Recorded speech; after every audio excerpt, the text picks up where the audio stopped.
Hello, hello. How is it going? Hello.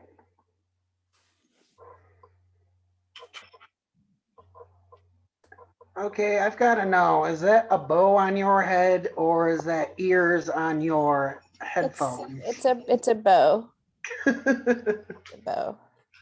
For a second, I thought you had bunny ears on your headphones. On my headphones. I've seen them like that. Mm-hmm. Hello, Sylvia. Hey, can you hear me? Mm-hmm. Okay, great. How you doing? Very well, thank you.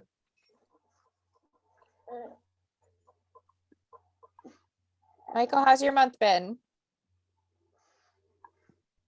Was that a good stretch? Pretty weird actually. My daughter had some health issues in the last week and a half, and that's taken a lot of my energy. So I think it'll be okay eventually, but right now it's a little bit more touch and go than I prefer. So tonight I won't be able to be on the whole meeting because I'm just dealing with some emergency medical follow-up, and it's just part of life. So hopefully it'll get easier as the month goes on. So. Okay. And yeah, thank you for asking. I really appreciate it, actually. And Bartos, how are you doing? I'm doing good. It's been busy, but good. Thank you for asking. Good. I was hoping Kimberly would be on today. Right, Nicole? Kimberly said she was going to jump on. Oh, you're muted. I think she said she had something going on, Okay. but All she right. said she would check with the notes and catch up with us tomorrow. Okay. Good. All right. Well, I went ahead and dropped a link to the Miro board. It's in the chat. But I can also, if you don't have a computer ready to do any interactions, let me know, and I can also add your feedback to the board as we go. But I'll go ahead and share my screen to show you how this works. So at Organizing Together, we specialize in strategic planning. It's kind of our bread and butter. And our goal is to always get people from big ideas at the macro level to build consensus around a set of goals and also a set of objectives. I'm not sure if any of you are familiar with logic frameworks, but it follows kind of a similar model, except we start out with a SWOT analysis and then also do an environmental analysis, since this is our first strategic planning session. And then we go into the strategic plan and a work plan. Since Michael's not going to be here for the full time, I will probably not finish this today. But it can be something that we can contribute to as time goes on. It's like a living board. So if you want to come back and make contributions to the board, you're always welcome to do this, but it'll really help us build out a plan for you. So we'll be creating a strategic planning report that's branded of all the decisions you make and then all of the activities. And so we're going to start doing this. I'll also talk a little bit about the positions in the board. I was hoping that everybody I haven't talked to Wilhelmina, but I thought she would be on. I'm going to check to make sure she's still able to be on the board. If not, I might need to do another round of interviews because I would like to have more people on the board. Each month, obviously, as many OT consultants as can will come and help facilitate and offer any of our services we can, but really it's going to be on the board to kind of divvy up the resources that we give you. So far, we've raised another, I think, $1,300 this year for OT for the foundation. We have our 501c3 nonprofit status, so we will be setting up an account. And the treasurer will have access to the account along with our accountant. Our accountant who works on OT consultancy finances will also be managing our account. So the treasurer wouldn't need to do any of that per se, but they would just be the person who authenticated and reviewed the accounts information in the month. And then the vice president and the president's main role is really to ensure that the strategy is implemented, to help secure decisions and act as kind of the focal point for the organization, whereas the secretary is the person who manages the month-to-month meetings, which obviously our network kind of takes care of that, but it would be just answering any questions about the meetings, helping us find and recruit other people to join the board, and manage that process. So if anyone is interested in any four of those roles, please let me know. I did include a kind of role description in the little Miro link that I put in the space for the foundation on the OT network.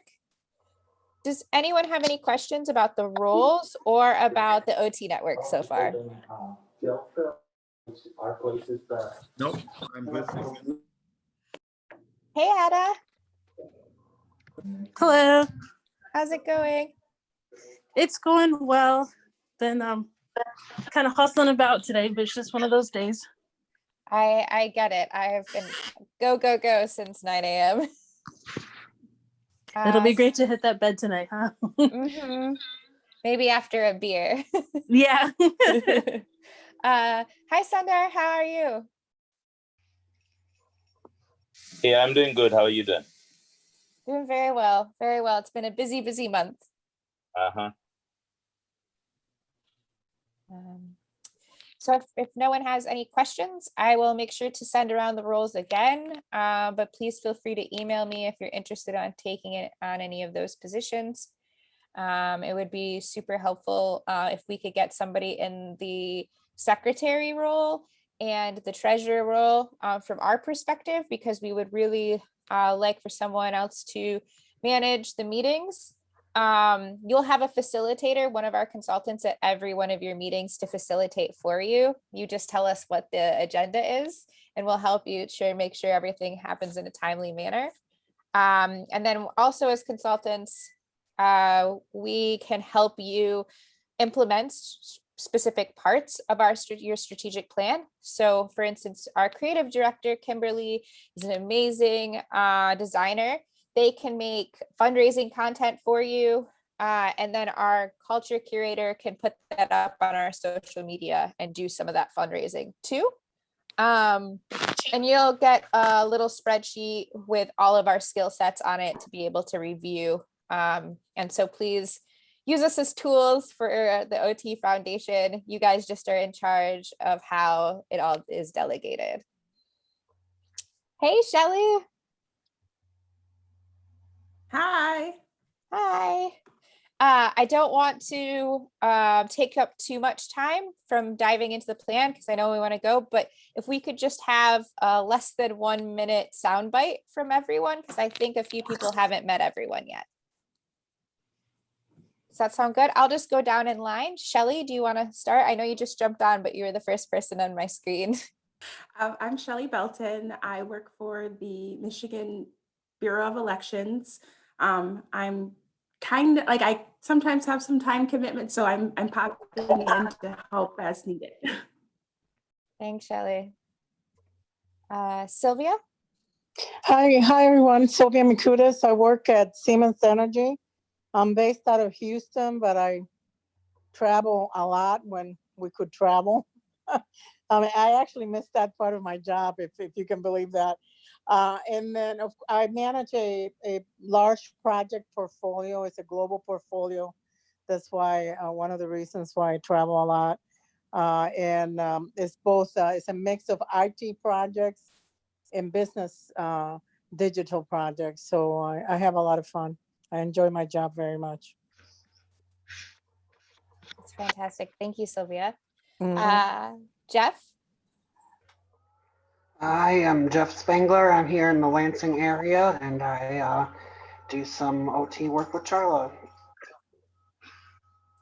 Great. And Ada?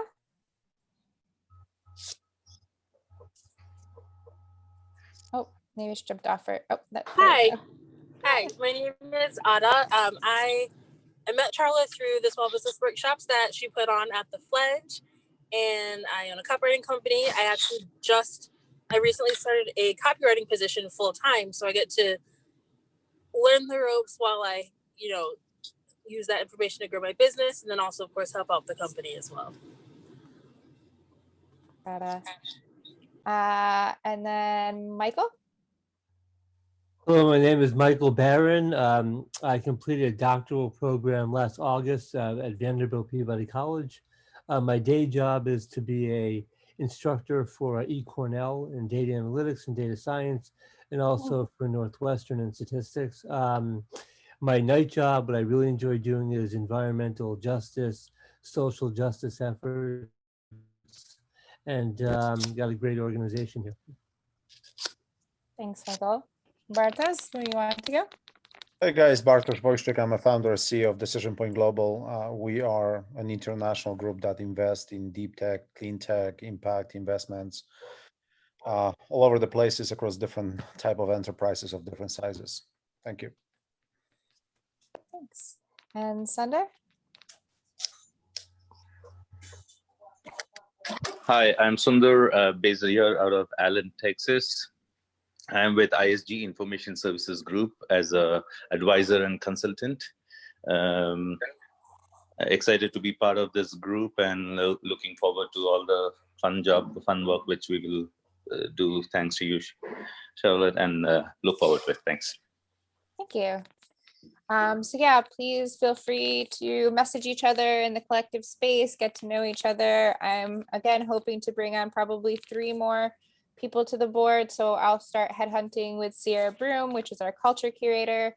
As I said, someone from our team will be here to help you facilitate, so you don't have to do that on your own. But we are going to be hopefully figuring out what our fundraising strategy is out of this session or the next session so that we can begin implementing it for you.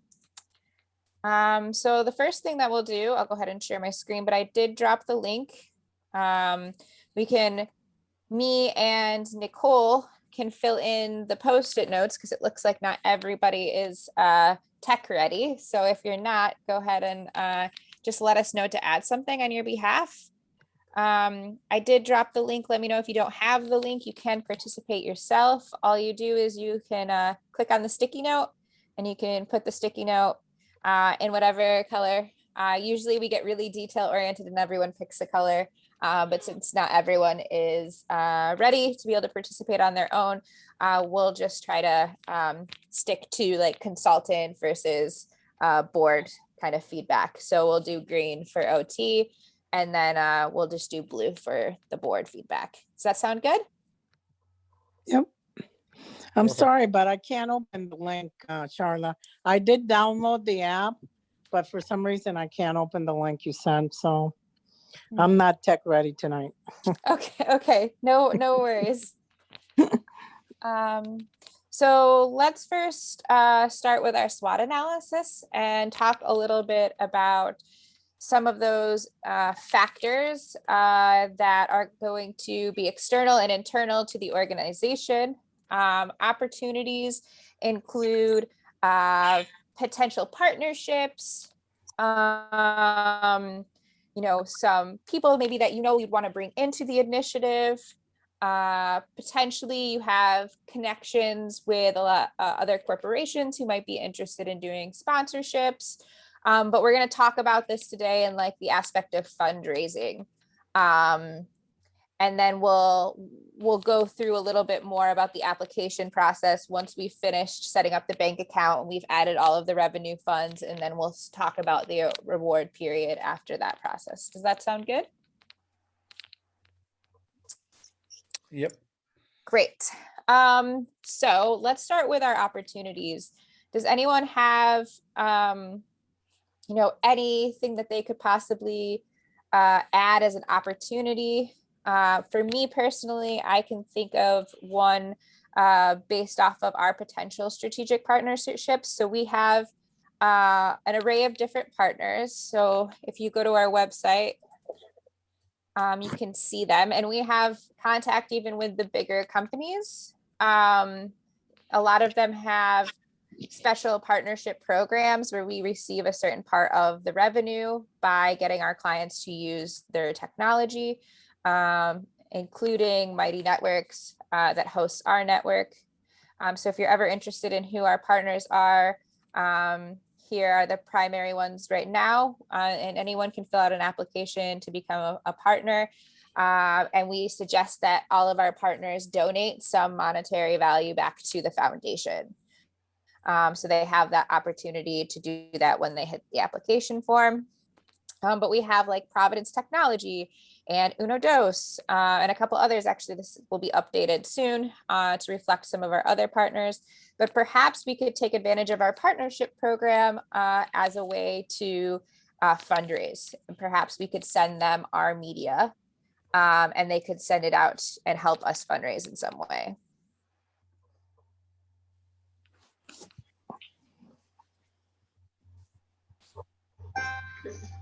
Well, you can also use social media.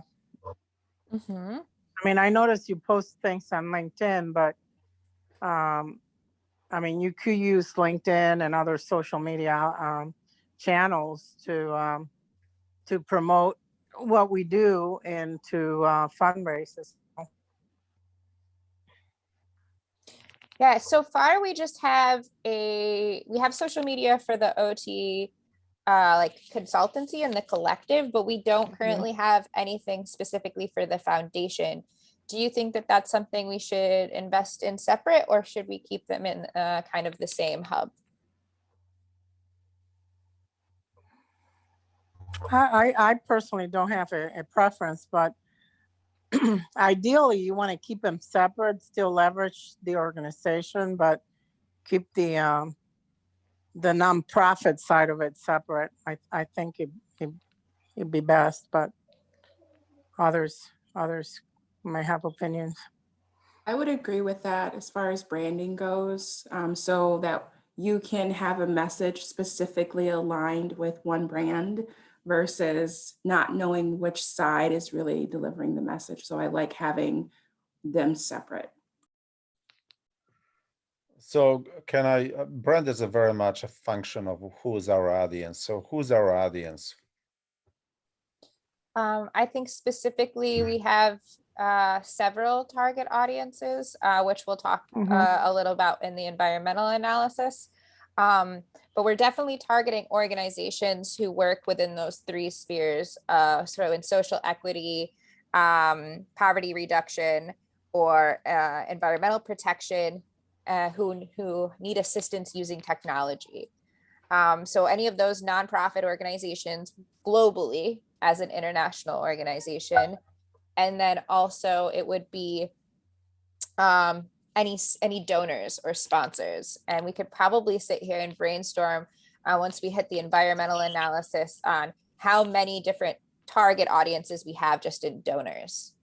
I know, but the problem is all those categories you mentioned basically apply to most of the companies, especially international, which means we are too small to be effective to cast the net and just go after anyone. That's why I hope from the SWOT analysis, we can actually be much more focused maybe around something specific, because again, corporate partnerships, this has so much opportunities that will not be able to properly handle this. The same for social media.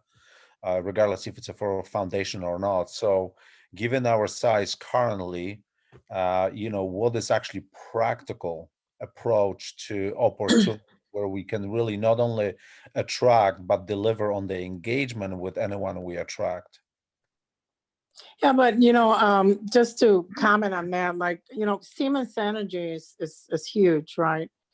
But this year around Christmas, they held a program where employees could reference a nonprofit. Now, at the time I was working with this a small nonprofit out of New Jersey, and they help kids with the arts, and I recommended them. But each of the organizations could potentially get up to $10,000 grant to use however they see fit. So, Siemens being an energy company, I mean, it fits right with their brand, right? So you No, could leverage some of the smaller programs that they have. I understand, but let's be very succinct here. I would prefer to have a one solid partner where we properly provide an attention and fulfillment for that partner to deliver on whatever I want to do with that partner. Let's say it's Siemens, because Siemens is a very large organization, and that helps us build and establish credibility, versus then have 25 large corporations where we have no bandwidth to properly fulfill engagement with them because, again, of our size. So that's my point. Guys, when we're much bigger, we can go any direction we want. The question is, how do we build and establish credibility through very dedicated approach here? Because, again, every activity will consume time of every single person in this organization. Mhm. I hear what you're saying, and I feel like I have another international organization that I founded with a group of practitioners, and it's international. And I think that's kind of the problem we've had over the last 4 years, is the fact that we've spread out too wide, and it's made it so that we haven't really been able to provide that partnership with one specific organization and really build that out so that we have an example of what a partnership looks like. That is why, listen, we have three main streams. We have a poverty reduction, with environmental as one more. What if we simply, for our initial strategy, identify one solid account per group, that if we dedicate amount of effort and time, we know it will not only generate the proper credibility for us that we can reference somewhere else, but potentially with the proper attention, it can create pretty substantial donor investment portfolio for us. Anybody have any comments or suggestions on this Well, specific you also topic? have to look at the market, right? So if our main focus for the organization is going to be in Michigan to start off with, then we should look at companies that have a vested interest in Michigan, because you can leverage that a lot more than someone that whose interest is in Seattle or whatever in Washington. I mean, you can slice and cut, view it that way from a marketing fundraising perspective, where you're targeting companies that are more localized.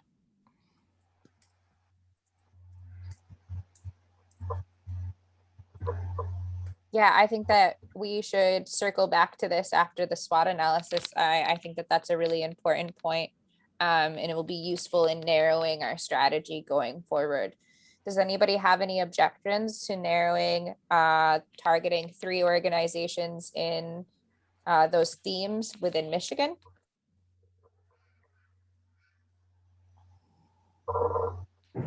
How many different locations do we have? Sorry about that. How many different locations, like states, do we have represented here?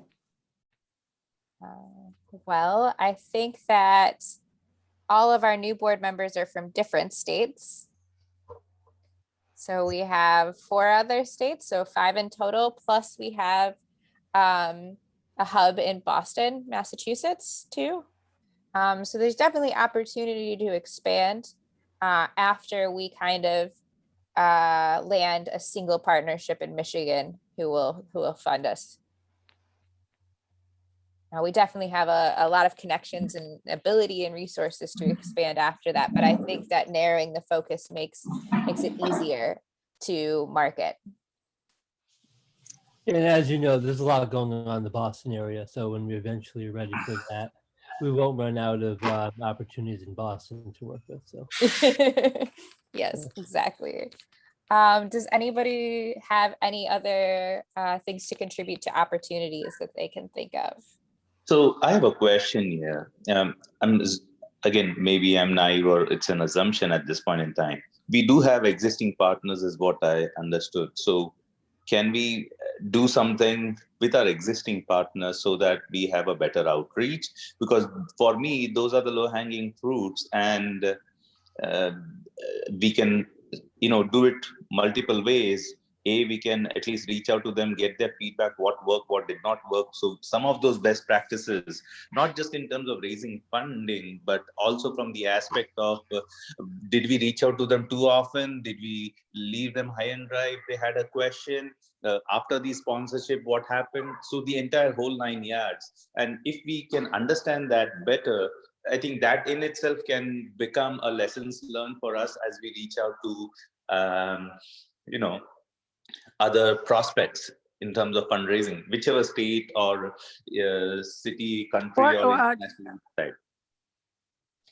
Yeah, we have partnerships that are partnered with our for-profit entity that's separate from the foundation, but all of our partners have helped either to contribute to revenue through OT, and then we give back 1% to the foundation, or when they started in our partnership program on our new website, which says right on it, like your application will be prioritized based off of your contribution to the foundation. And since we put that up, every single person who's applied for a partnership with OT, the company, has made a donation to the foundation. So that's going really well. But we don't have any structure around corporate sponsorships created yet. What about local governments, Charlotte? I mean, some of the projects would target improvements in the community. I mean, I'm assuming. So what about reaching out to local governments for grants? Is that something that? And our lead generation coordinator, which is Nicole, is looking for grants for our governmental and our nonprofit partners for the company. So anything that we think will apply to the foundation, we will table and bring to the monthly meeting. If it has a strict deadline, we will just email everyone just to let them know that there's this grant, there's a strict deadline. We'll send you the application proposal before we submit it just for review. But we might have to not be able to wait until the next meeting to really discuss it. But that is something that's going to be ongoing through our practice at the company, is to table all of the grants that we can find for the foundation. Okay, perfect. And I find that local government will probably be interested in funding after we've demonstrated that we've provided assistance. And that's usually probably how foundation grants would go. I think that corporate sponsorships and in-kind donations are going to be the easiest low-hanging fruit until we have proof of concept. Does anybody want to add anything to opportunities? I think that now that COVID has changed the business landscape, there are unfortunately a lot of businesses that have closed, but there are also newer businesses. So we could kind of help serve as, help form a collective of a lot of the more nascent businesses, so they have somewhere to turn to access resources. Well, we can only provide awards, monetary awards, to nonprofit organizations as a nonprofit ourselves. So our for-profit entity provides some free resources to businesses, but the foundation is specifically focused on providing financial or technical expertise in this instance.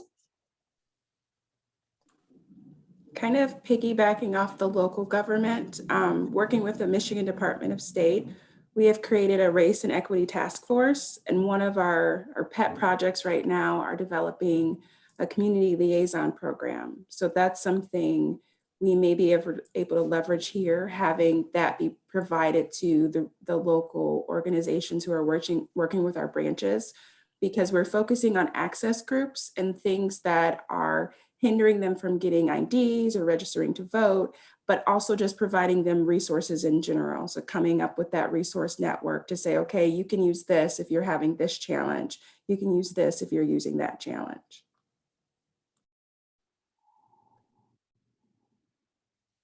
So just bringing attention back to what we're doing, not so much but raising funds. Good free marketing resource. yeah, we'd have that group of people, and then hopefully outside of that, it can be, oh, I heard about you through the Michigan Department of State. Can you do X, Y, and Z for me? That sounds great. And please, if you're thinking about it and you're connected to some sort of resource or opportunity, go ahead and you can add to this list, and we can keep updating it even if we're not in this space together. Are there any other opportunities, or do you think we should move forward to threats?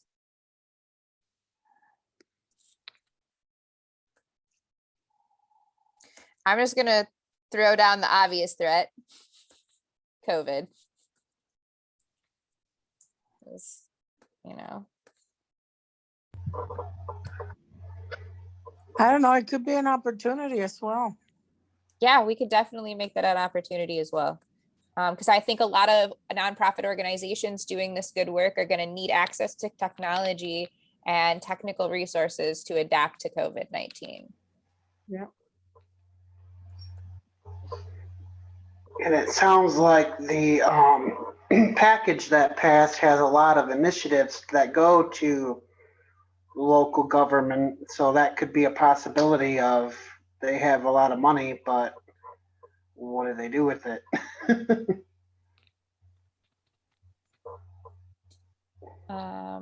Trying to think. So are there any political threats?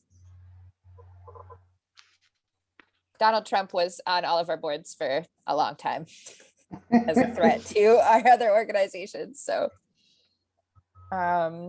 just because we were working on immigrant issues, and so everything was impacted. It would be a problem for all of those. Yeah. Well, I think understanding, I mean, it's understanding the politics, right? When you approach any opportunity, is critical. So, I mean, the thread would vary, I guess, based on the opportunity you're pursuing, or even the project that you're looking into to approve. So, I mean, you have social, economic, and political issues. I know working with Leo, there are a lot of times that grant money could be delayed because it's coming from the federal government. So it's making sure there are no hiccups in that process where you could be expecting money at a certain time and then you don't get it. So then that throws off everything else. So that's definitely a huge aspect of if the government's actually running.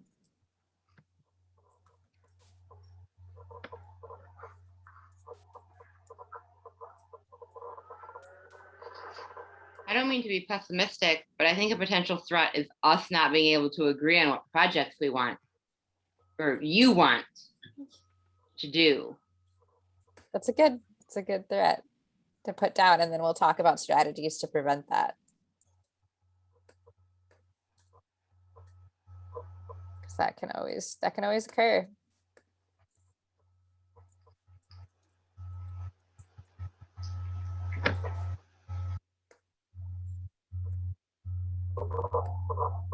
Anything else?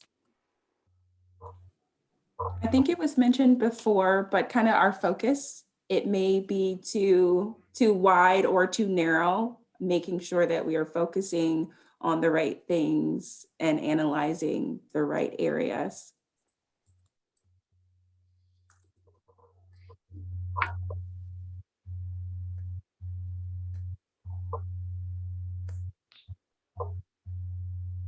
Okay.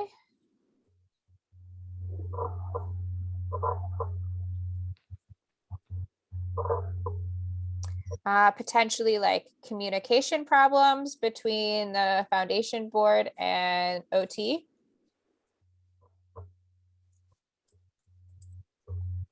I would agree.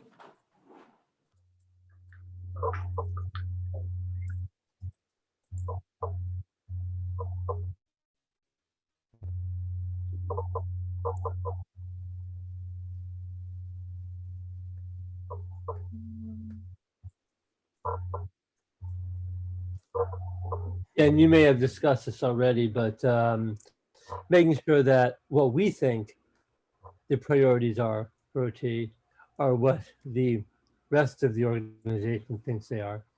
And there's some alignment in terms of what our perception of the priorities are, what our vision is for what the organization can do to have the best impact, and what the rest of the organization feels may be the case. So just making sure there's a kind of a match going on rather than some sort of disparity of perceptions and priorities and values.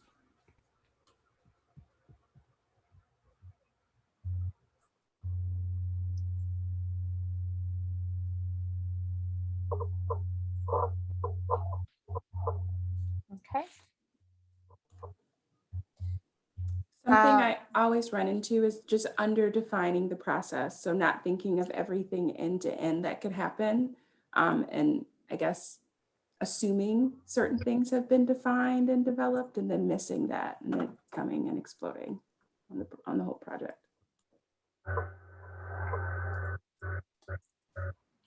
Mm-hmm.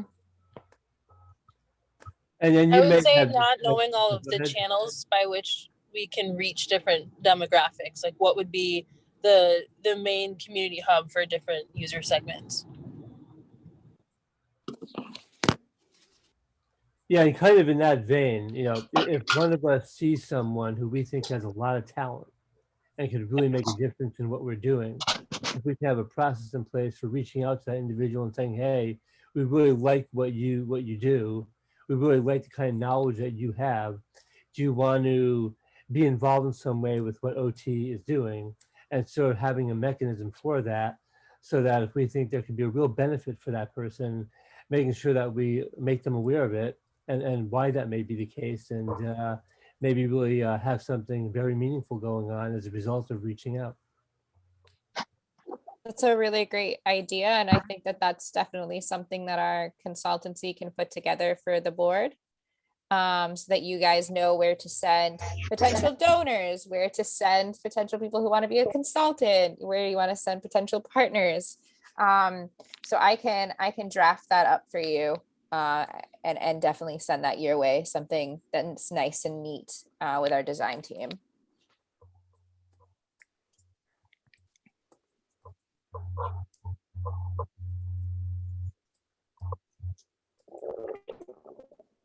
Perfect.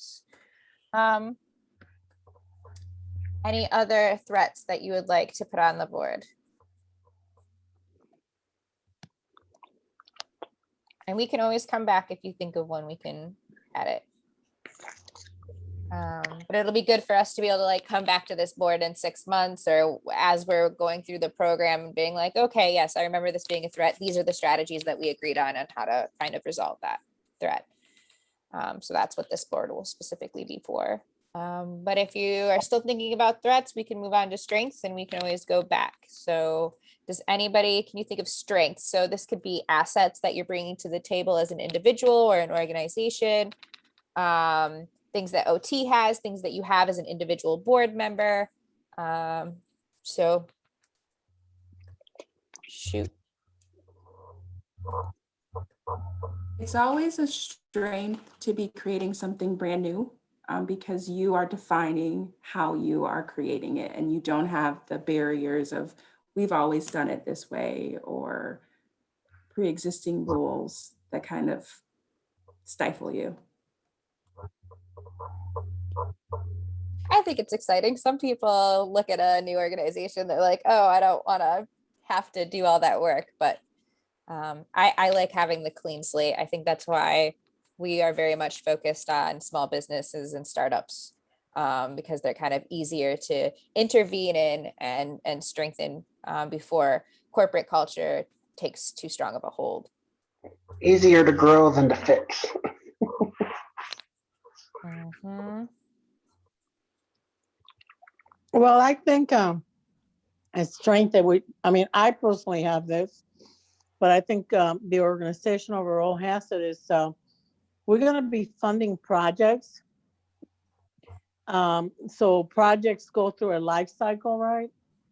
So, I think we have a lot of project management or project knowledge within the organization to help those that were helping get organized and assist them in delivering the outcomes, right? Mm-hmm.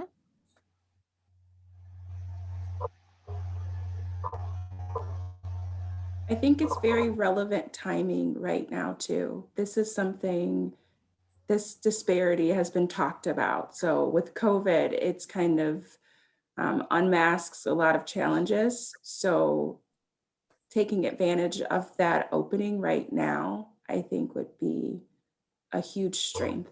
It's very relevant to a lot of households. Especially leveraging technology, right? Because COVID has really opened a window to leverage technology. I mean, at Siemens, we're doing remote servicing, something that in the past we didn't do at all. So, and it opened a brand new revenue stream for us. So, although COVID it's a difficult situation to be in, it has opened a lot of technological opportunities, and maybe we should leverage some of those. Mm-hmm. Yeah, there's definitely a need for a lot of technology in areas. I know I have teacher friends that, we can take internet access for granted. I think we'll kind of leave it at that. Yeah. Something you wouldn't really think about living in the city. That is true. Unless your internet is down and you can't work all day. Yes. But Right, and that hasn't happened to me yet. I'm waiting for it. it Yeah, happened it to will by the way, happen. this It's just a matter of when. it happened to one of my colleagues yesterday, and she was going crazy. It got amusing after a while. By the way, this may be beyond what we do, but I was speaking with some people about this a couple of weeks ago. They're up at Brown University. There's a massive amount of money right now in the American Rescue Plan, 1.9 trillion, and communities are being pressured to use that money quickly. There are timelines on how much that money is available. When we can potentially help communities that are figuring out, how do we spend this money? What do we do? To really organize the funding and use it when they're required to, with all this massive funding from that plan. And some organizations are already on that, helping communities to organize what to do with all this funding coming their way. So just something to keep in mind. Because I imagine those are on pretty tight windows. If you don't use it, They're being gone. pressured. You're never going to get it back. Very quickly. Yeah. Yeah. I just wanted I to, think you use it or lose it kind of thing. Mhm. as the governments and higher education institutes work. Spend down, spend down. I just wanted to add on into our strength that OT, the company has average of 70% growth every year for the last 2 years. So I think that is our strength, is we're doing really good and we're expanding fairly quickly. And so I think that's a strength. Obviously it can also be a weakness, but hopefully we're working to strike the balance of slow growth.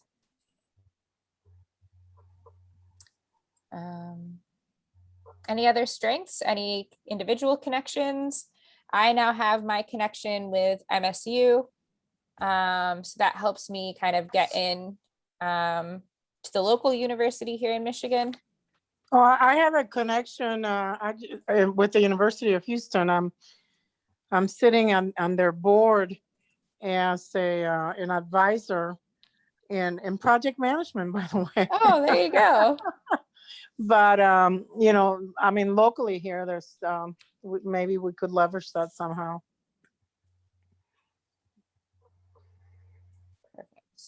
I may need help with kind of redeveloping those, but I have a lot of connections with a few other universities if that could help us lead to anything.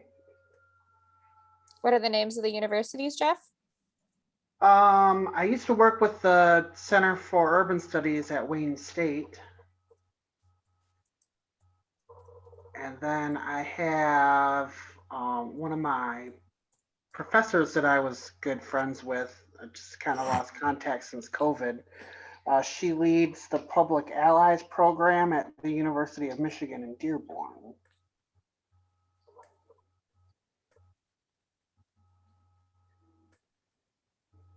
I work for the state of Michigan. I worked in workforce development, so understanding those grant programs. I work for the Michigan Department of State, so certain access groups. And that requires us to liaison with all of the other departments. So being able to contact them works. And working for the Bureau, we have to have contact with the local organizations for their Bureau of Elections, which tends to be the people that also handle a lot of the other things. Perfect. I imagine that means you know very well how to cross all those T's and dot all those I's. Get that money out. Well, because I know a lot of that, it sounds kind of silly, but I know a lot of that clerical stuff really makes the difference sometimes of. Yeah, like if a you box get is everything on missing time. versus not applicable, yeah, it's very, very specific how it goes through all those channels, because you have so many applicants coming in that you have to really make it strict to get the money out. But yeah, we're gonna have a lot that we need to get rid of at this point. One of our partners is a tech company, and they build technology, so we can always connect them with partners, and they're very philanthropic, so they're always looking to help the community do those types of projects. So I think we can definitely draw from that connection. Is the Providence Consulting. Now that one's the Tick Easy.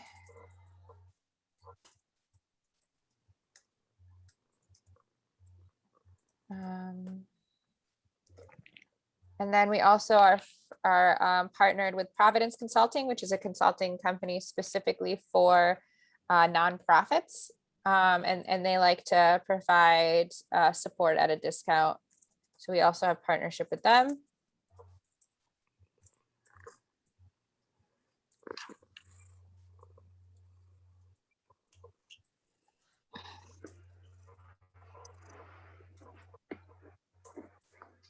Okay.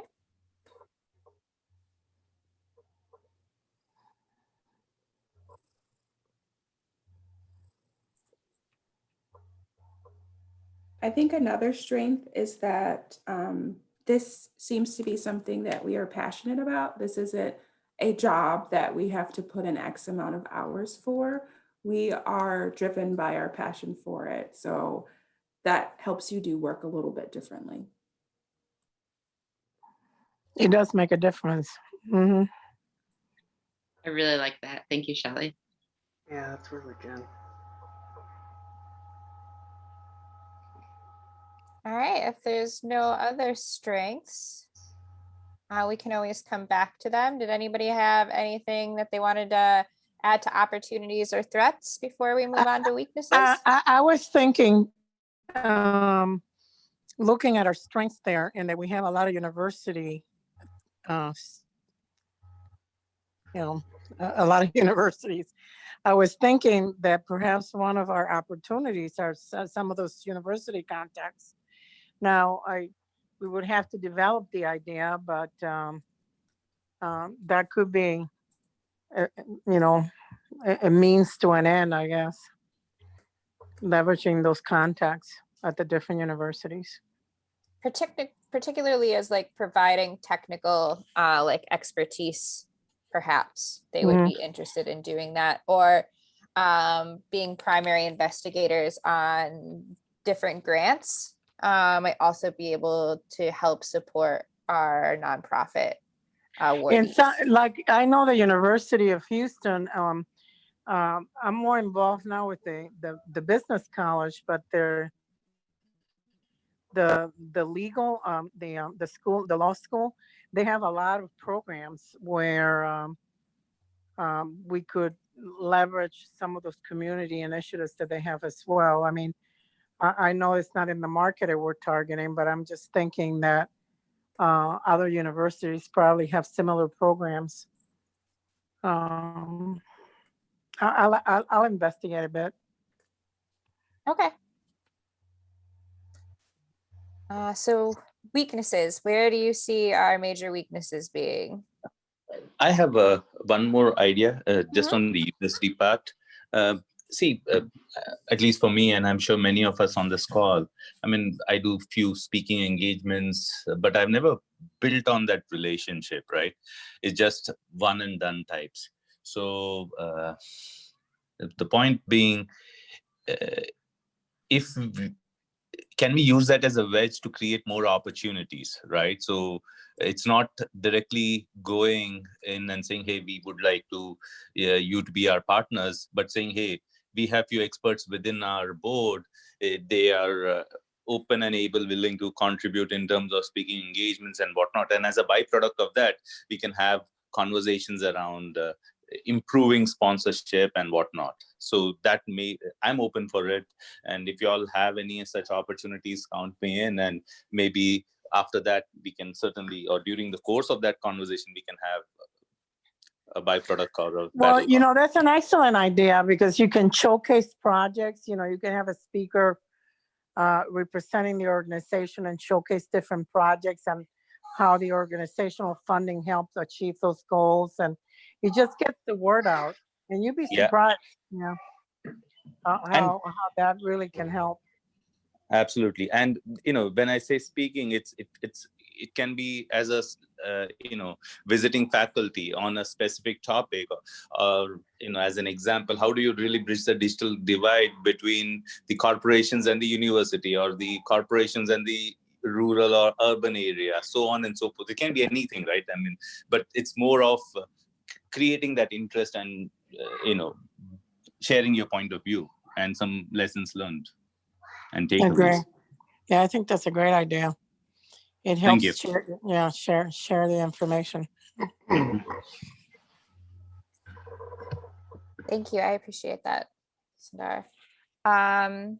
So I think that will definitely go in the strategies to make use of opportunities, and we can come back and circle on what you would need to feel comfortable talking about the foundation, because obviously you're probably going to want a document that has talking points on it that you can take with you to any events where you feel like it was a good opportunity for you to talk about the foundation and the work that we've been doing. So I definitely think that will probably be on another thing for me and Kimberly and perhaps someone else to do, is to create that process.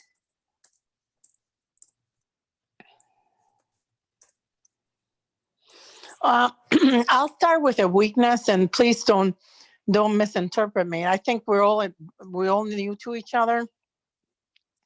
So I think it becomes it's a weakness that we don't know each other, but at the same time, it's an opportunity to learn from each other and learn what our strengths are so we can become a cohesive team. I don't know if that's a weakness, but for now it might be, because we don't know each other that well.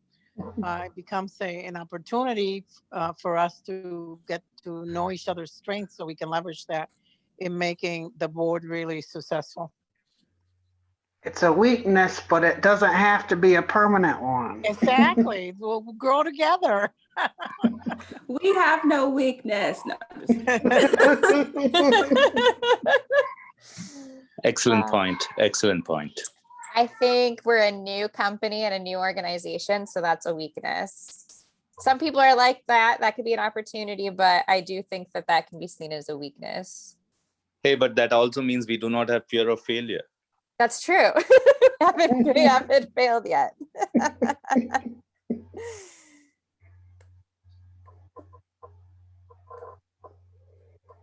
I think sometimes because we have a lot of different backgrounds and a lot of different work experience, meshing that all together can be sometimes clunky, because you're like, this is how I work, but that's not necessarily best practice. It may be your organization practice. Like, the state of Michigan government practices, not best practices, but it's how I work every day. But you know that I work with a lot of different countries, and learning to appreciate the differences and bringing those together really adds to the value of an organization. So that's why I brought the point that it is a challenge and perhaps a weakness right now because we don't know each other well. But once we get to know each other and each other's strengths, we can leverage each other. Like if there's an opportunity, we can reach out to each other to support each other in achieving that. So I think that's important to recognize that we need to learn how to do that with each other. Yeah, and another weakness, which is inevitable because we're new, is that we don't have any war stories yet. So when people say, well, what have you done? What have you done that's worked well or hasn't worked well? We don't have that narrative yet because we're new, but eventually we will have that narrative and that will not be a weakness anymore. So. But to add to that, we also have the collective strength of our experiences because before I joined Siemens, I had my own business for 14 years. And when I started my own business, I didn't have stories to tell. I could only leverage based on my other work, right? The work that I did for waste management and for KPMG and the other companies I work for. So we have to develop, I think, a storyline that and maybe through the experiences of OT, the organization, that we can leverage some of those storylines so we can sell our services, if you will, to fundraise and to attract our benefactors. So I mean, we do have, I have bulk of experience with projects. I mean, are they these type of projects? Maybe not, but they're all technology driven projects. And I know that one of you, and I'm sorry, I don't have everyone's name on the tip of my tongue, but you have a lot of technology backgrounds. So, I mean, there's a storyline that we can weave. And we're in the middle of collecting all of our stories, which are just like our projects, so that we can show them off on our website. So they would be on, yeah, so you'll be able to go and explore those. So I think it's hubs, resources, partnership, service, curriculums, past projects. There we go. So we would be able, and we can create little synapses of these projects for you. Right now we just have 3, but I think we have like more like around 12 after we've added. It's I'm taking this time to teach one of our staff members how to do this, so that's why it's been a little slow. But all of these except for this one, these 2 use technology, so we could definitely do like a little write-up for you and brand it to the foundation so that you'll have that information, so you can draw from that storyline. Perfect. And so even though it wasn't the foundation who did these projects, it's still the same technical experts who's going to be providing assistance to those nonprofits that you guys award. So I think it's still a good kind of overview of what we're capable of. So Charlotte, on our website, are we going to add a tab to the foundation? Or are they going to have their own website? There is. So if you go here, Okay. they also, and so it has all of our information. The original organizingtogether.org was our foundation's website, and I've just merged them. So it's just organizingtogether.org/foundation. And here, you can submit your projects. And I'm also going to be needing everyone's, now that I kind of have the list of who's staying with us, I will be able to email you guys all this week and collect your short little bio and a photo to put on the website, so that we could leverage your experience, that storyline. But this kind of outlines a lot of what we're looking for in the there's a video about how technology has increased human development. And then you can donate here. The process page for submitting a project also has a lot of great information. And we also have like a question and answer tab here. And it provides an update. Also, if you're interested in knowing which hubs are contributing the most, because eventually this is going to be kind of like a competition between the hubs to raise money for the foundation, as we all donate 1% of our revenue. So obviously the hubs that make the most money donate the most. So at each of our hub locations, you can see at the top of their screen exactly what they've contributed and how many projects that they finished. And eventually we'll have like a dashboard where you'll see like a competition scoreboard. You guys are just kind of, you're our boss. So you just tell us how to use our skills. We all owe you 20 hours every year. And so you have all of us at your beck and call, and then however you want to reallocate that 1% of our revenue plus whatever donations we receive on top of that, it's all up to the board. We don't actually have any voting rights. This is all you guys. Sorry for that quick departure from what we were talking about, but I just wanted to make sure everybody knew where that information was. Any more weaknesses? We have to have more weaknesses than this. This is this makes us look very good. Time commitments. It's a weakness.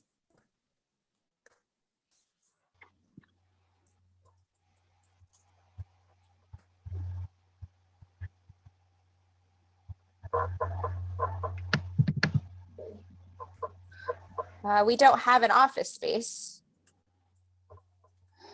Oh, we're virtual. We don't need an office space. Yeah, is the key word there. We don't have one yet. There might be something in the works, but I won't get excited about it until we make it to the next round of the competition. I was just going to say, unless that thing that Kimberly brought to our attention happened. Yeah, that's what I'm talking about. One of our, we've been asked to submit a proposal for a business plan, and we would be awarded with 2 other companies a space downtown for free for a year. So we might be moving in and having like a hub there. And obviously the foundation would always have a little space if they needed it. Let's see here. Any other weaknesses?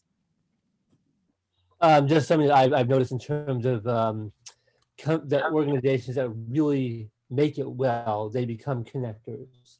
They connect people, organizations, ideas, technologies with each other. And because of our lack of experience, we're not a connector yet. And that's something, again, that will become more of a strength over time as we get more experience connecting people, ideas, resources, all of that. And that's something that becomes a lot of fun once you're good at it. So. Mm-hmm.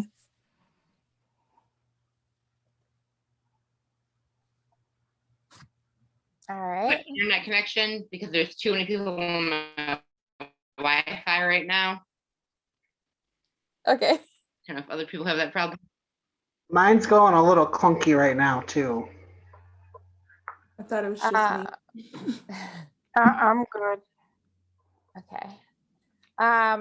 So just for time, let's try to get through building some strategies between these 4. We can come back and build more strategies as we need to.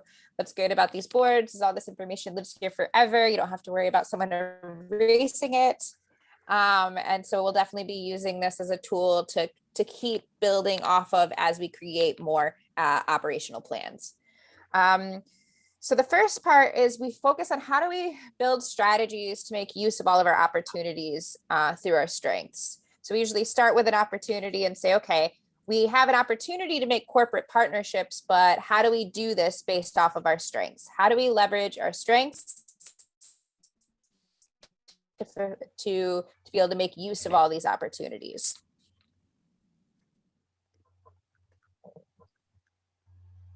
I think that since you have all of our consultant time and we manage them on my hours, so like we can give you up-to-date reports on where everybody stands, and I'll be sending out the information for each of our technical expertise. But I do think that we can leverage our OT consultant hours to create corporate partnership packages and outreach materials.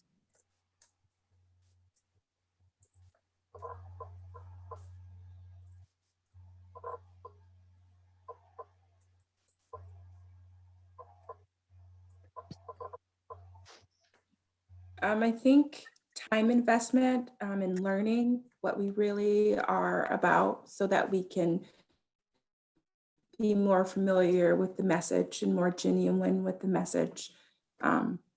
Just making sure that what we're presenting is actually something that we're believing in.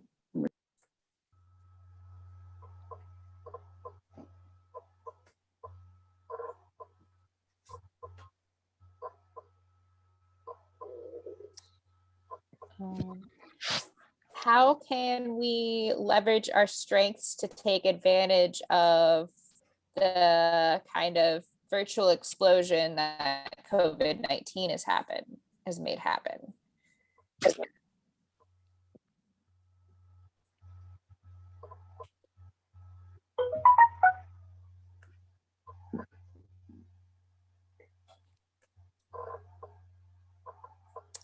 I think we could create targeted outreach material to prospective awardees that's specifically kind of tailored to COVID related needs of organizations in those three themes. So potentially maybe the marketing outreach for getting people to our site to apply for awards could be some sort of COVID-19 reference messaging. That could also tie to grants. Yeah, I like that.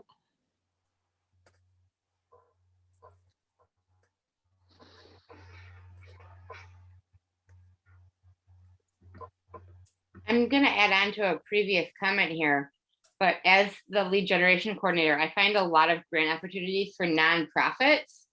I really need to know more about like what your passion projects are so that I can present them to you. Well, pretty much anything that has to help support in those three themes. So it's poverty reduction, social equity, or environmental protection. So anything in those three we would love to see, and that you can compile and add it to the hub. Like anytime you find one, you can just post it in the hub and we'll get an email about it. And then if we have time to talk about it, we can. And if we decide we want to like jump on it because it's like an easy proposal, then we'll do that in our proposal meetings, Nicole.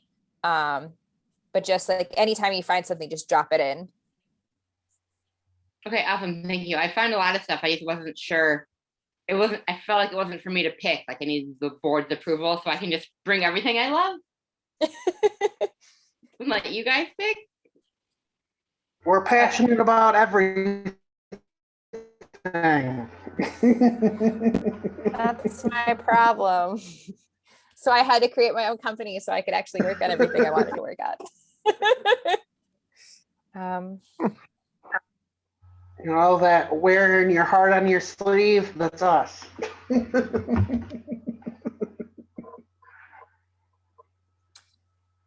Any other strategies you can think of that kind of plays off of these? Like how can we use our strengths? We can leverage university contacts, but like for connections for technical expertise, connections to grants. I think connections to grants, to technical expertise, to local initiatives that they might be aware. Research, possibly.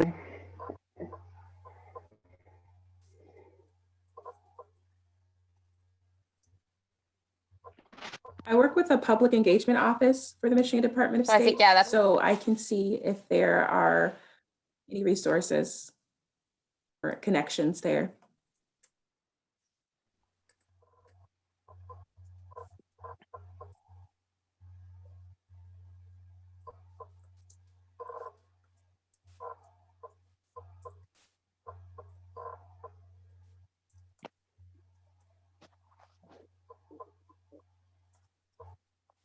all right.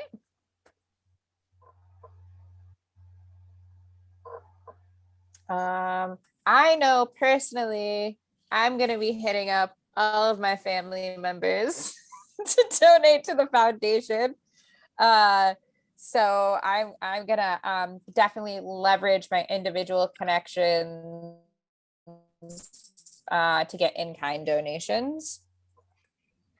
I know everybody kind of like hates that person who's always like bothering them, but I force my entire family to buy me things from nonprofits in holiday times. So they're used to me forcing them to do stuff like this. I like that. I bet we all know multiple small businesses that need those write-offs that we can get to donate. Definitely think we should do like creating a list of different entities to reach out to. So let me put that on my to-do list too. I thought of a fun little fundraiser that I could do that I'll share some more details with you on Scrum tomorrow. Okay.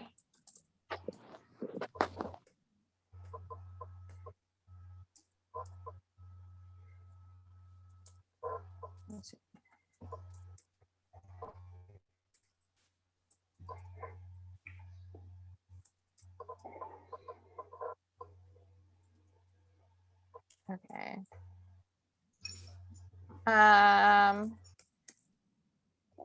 Jeff, for some of your hours, can I have you coordinate the bios and photos?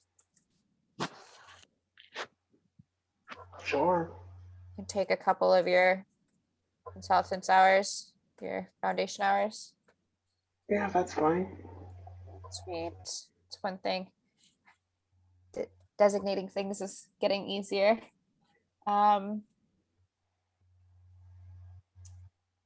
Anything else you want to add to leveraging those opportunities through our strengths? I'd really like to hear more from the board.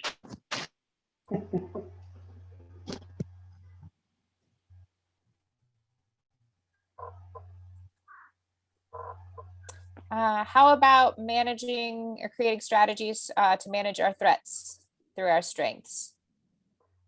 So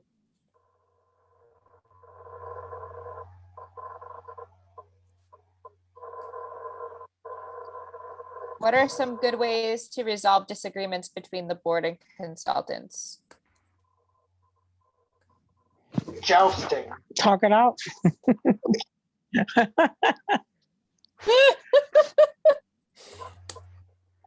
Create maybe a grievance policy. I think we have one for that's already been written up, but just making sure that that's distributed effectively. I'm just letting you know I do know how to fence.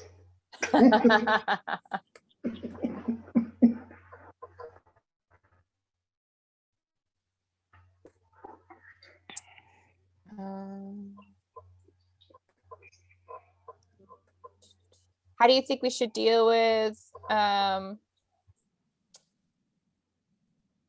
disagreements about project allocation between like board members who have authority? Should there be like a separate grievance process just for, I think there should be separate, like just for issues if you're having some issue with our team in the consultancy versus like if you guys have a dispute, how do you guys want to handle your disputes? Like little kids playing in the sandbox. I mean, frankly, I mean, we're all adults, right? I mean, I think if a project comes in and there's disagreement as to whether we should go forward or not, everyone should have a forum. to have open discussions, and they should be taken for a vote. I mean, that's what I mean. Boards where, you know, you vote and you know, the majority wins. I mean, unless there's something that is in an interpersonal nature, that then those individuals need to sort of talk it out. But could we all do I like mean, a project score? So every project that comes in, we have a certain measurement for it. So regardless of if you really love it or really hate it, Yeah, we it's have based off a an overall measurement. score. Yeah, we have a measurement system of rubric. It's in our it's in the Google Drive folder, where I can definitely resend that out to everyone if they would like to review it if you haven't seen it yet. And Kimberly is in the But aside from that, right? So let's say everybody, the project is perfect, but in some of the board members disagree with funding that project. How do you resolve that issue? That's, I think, what Charlie's going after. I mean, can you develop, I guess, a policy where if it's this score or higher, we can't say that we can't fund it if it's if there's no money. So I mean, so you can have, like, for example, in my real life job, I have a demand. Projects come in. I have a budget, 28 million. Projects come in, and I can only fund certain projects for that fiscal year. So there comes a time where I have to say no if the business case doesn't make sense. Is no. So I'm sorry, but I mean, as board members, we're going to have to say no to something, and I think that's where it's some kind of a process is needed. You just can't go to the check mark and say, oh, let's check the boxes. I mean, there's going to be times there's no funding. I mean, we might like the project, but there's no money.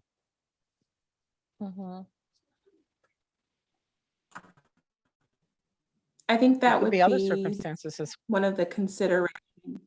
Yeah, like not only what the project is, do we have the money, what other, like what's the timeline for certain things?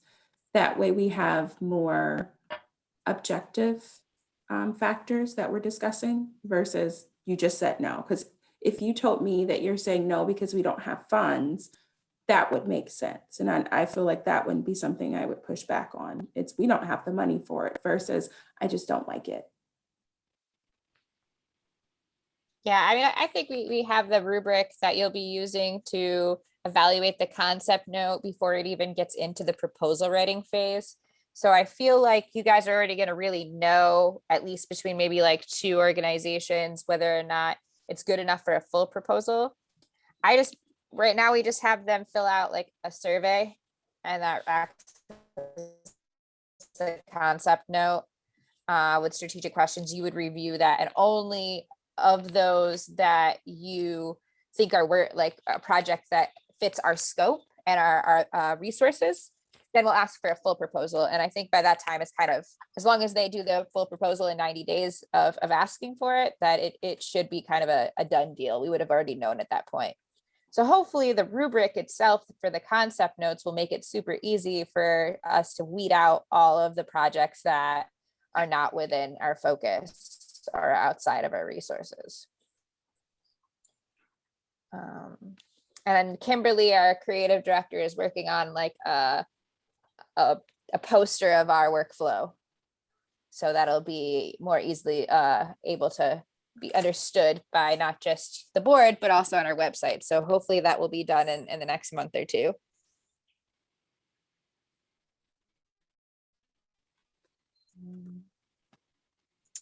I think that these are good just to talk about.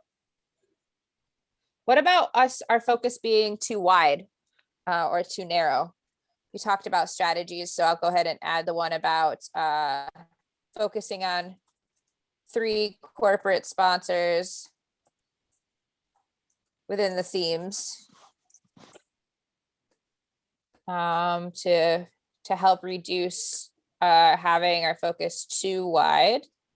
And does anybody think that that's too narrow? Or perhaps it's just a good starter. So I think think someone earlier in the conversation mentioned that we need to have a roadmap, right? You start off with this concept, you know, we're gonna reach out to 3, 4, whatever the magic number is. And as you meet those goals, you expand. But I think the risk is if we make it too large of a goal, we won't have the necessary energy, right, to drive towards all of that. So I think developing a roadmap that says we'll start with 3 and then we'll add 3 more is something that is doable. I'm saying 3 because we have 3 on the board, but it could be 5. But something that we all agree is reachable, and then you expand the goal. Okay, yeah, I agree. I think that that's a good target area, and then we can specifically choose which companies we want. Us consultants will brainstorm over the next month and provide you with a list of corporations in each of the themes, and then you guys can select some for us to target.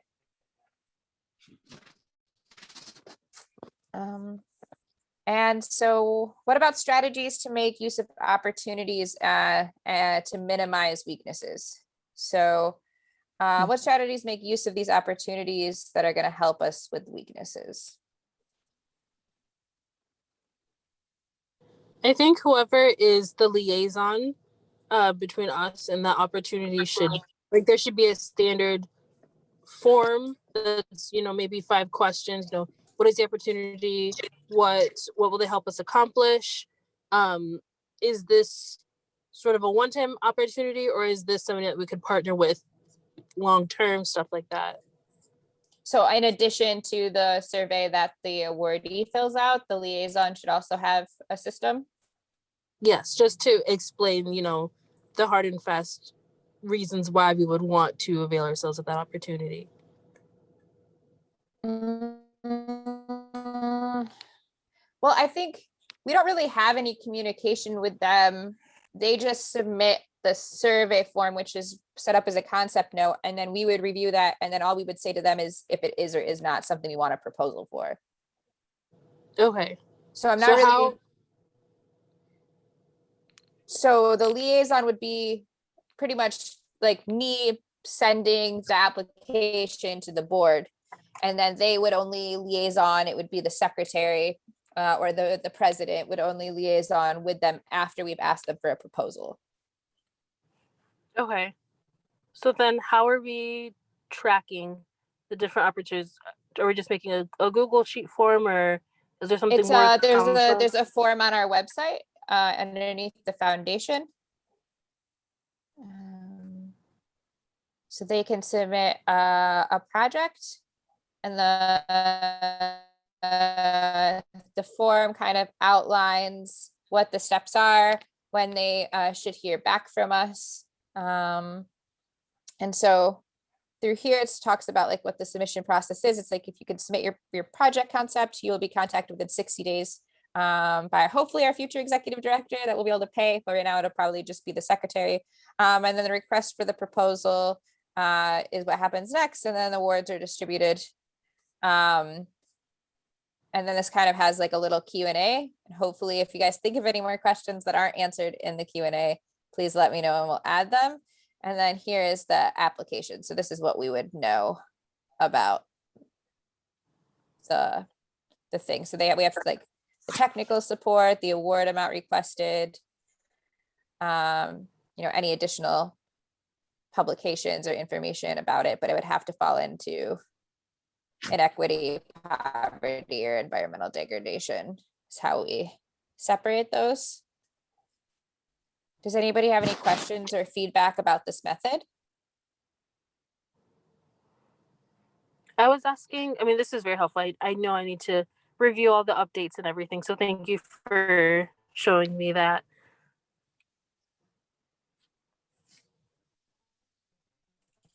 And then hopefully Kimberly is going to create like a workflow map to present to you guys. She's our designer, and you'll be able to have a copy of like that PDF to help you where you are in the workflow, in the award process. And then once we start taking projects, we can create a timeline that on Miro so that we could see where all of our projects are in the award or implementation stage.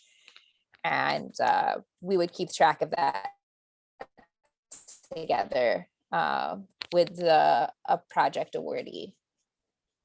But the process of how much communication we want with them and how involved we want to be in the implementation process past providing technical expertise is something we're going to have to talk about because we haven't developed an evaluation strategy yet.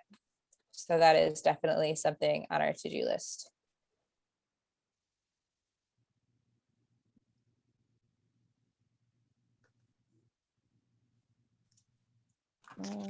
And just to make sure I understand, and I might be the only crazy person, No. but when we are saying that we are focusing on 3 organizations, what are we expecting from those 3 organizations? Do you mean the corporate sponsorships or the 3 themes that we're focused on for awards? The corporate sponsor. Yeah, so we're looking for corporate sponsors that have vested interest in increasing social equity, reducing poverty, or in protecting the environment. So we'll have one of our consultants make like a list of local area ones in Michigan. We already have a lot of this list is probably already made on our database. So how will we know it's a successful partnership, that we have the connection with them or we're trying to get them to complete an action? Funding, we want them to give us money. Okay, got it. Money, money, money.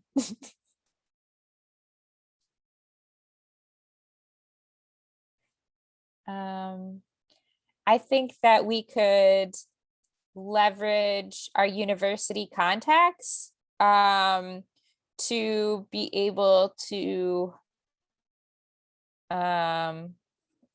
so we have like limited time commitments, right? I think we can leverage our university contacts to help be primary investigators in specific projects. So they would kind of lead the team instead of us having to lead the team if they're affiliated with that type of focus. But I also think that universities would be helpful if you guys needed extra like fundraising support or anything like that, because we can bring in interns. Yeah, I think that's a good idea. Interns. Mm-hmm.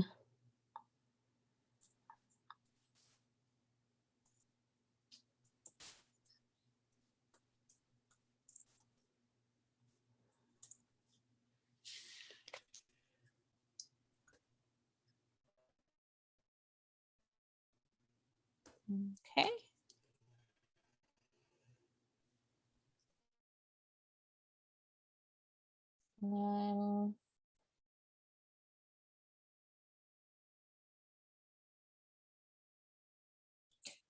We don't know each other that well, but I just want to welcome you to all add me on social media. So you can get to know me better if you're not already on Facebook or Twitter. You can just add me. It's Charlotte at Charlotte Burnett. I'd be really interested to learn more about you and your family and the things that you kind of do on a day-to-day basis. So please let the group know if you'd also like to have the open door social media policy. And just trying to think of other ways we could social media board connections with smaller corporate grant programs. So we don't have proof of concept yet or data points besides the projects that we've done through the company. But perhaps we could even leverage those connections and we do some sort of like video testimonial about Organizing Together's work with them, specifically for the foundation.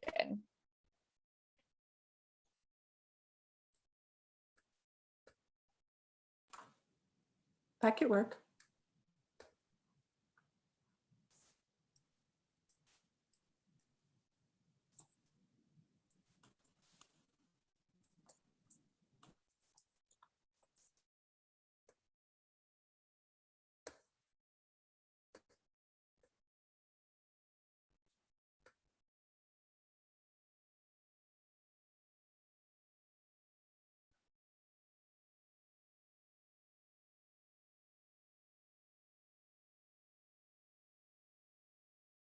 So the last question of this section is, how can we use strategies to minimize the potential dangers lying in sectors where weaknesses and threats meet? So, I think, it's nice, it's all remote, we're all ready for being in this virtual world, but at the same time, it definitely creates barriers to communication. And sometimes those can escalate into arguments just simply because of technology. So maybe just having something in like our board of directors handbook about, just stating that, technology can exacerbate personal issues, and perhaps we could have a method of, either like a few days of like time out and then coming together to talk about things over the phone in private, outside of the group setting, like having just different strategies to deal with those types of disagreements. So it's kind of the same as what the strategies that we tackled at the top.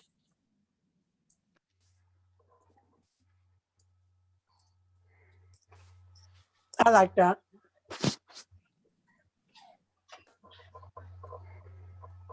I don't know. I've been told because I use periods and full sentences in text messages, I sound aggressive. So if you ever get a text message from me or an email and you're like, wow, Charles being really passive aggressive today, I probably not. I don't even know I'm doing it. So just tell me like, hey, like that was kind of aggressive. Just used a period. I feel you on that. It's just the grammar. It's too much time spent in college. Yeah. We just have excellent writing skills. I guess so. I just never thought people would interpret me as like being angry or upset because of it. Honestly, every now and then I'll get a message and I'll think, wow, Charlotte might actually be mad this time. But I'm not. I'm never mad. That time has never come, but there's been a couple times where she actually means it this time. Or like a text message, right? Where you read it at first, you're like, wow, she's angry, but I'm not. I'm never angry. Yeah, but every now and then wow, is she mad right now? Probably no, she might be. Yep. But then it will bug me for a minute and say like, no, I actually think she's mad. I think that we can also add something into like our work plan about this whole need to not be too wide or too narrow. I think we should create like that's written down somewhere so we keep that in the back of our head at all times.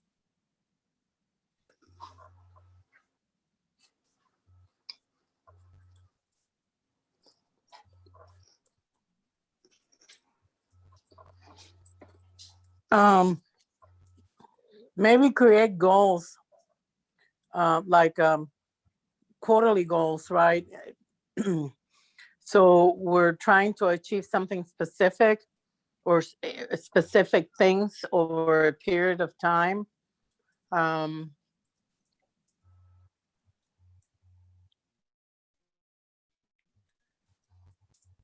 either line up a partner in 2 quarters and 1 quarter, I mean, whatever it is, but have very, some specific goals to drive.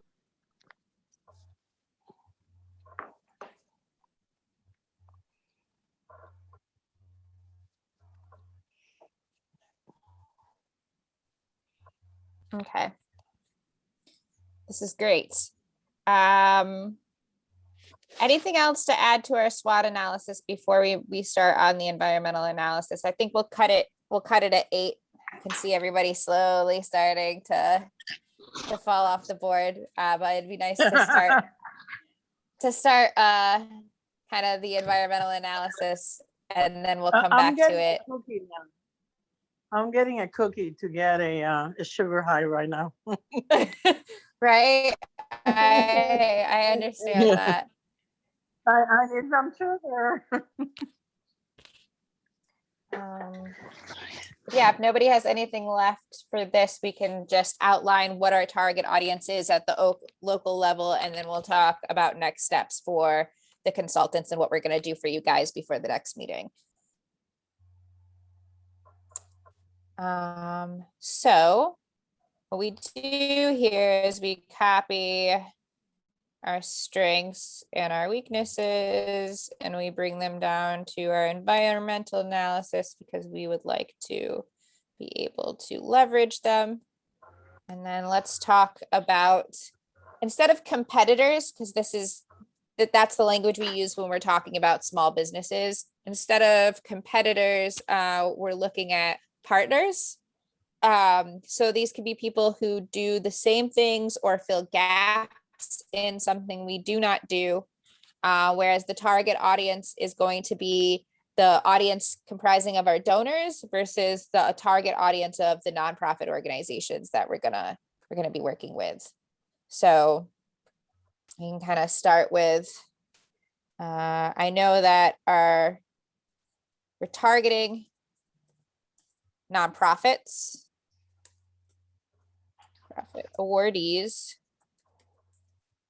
who specialize in one of the 3 themes.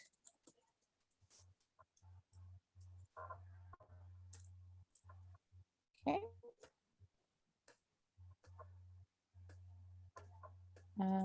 So at the local level, we can definitely create a kind of outline of these organizations. We already have this information in Michigan put together, but we don't have it outside of the local. So we can both contribute the locals in the state, but we're definitely probably gonna have to put some man hours once we expand to the national level. What types of donors are we gonna go after? Who do you think would be most interested in funding these projects? I had heard governmental organizations.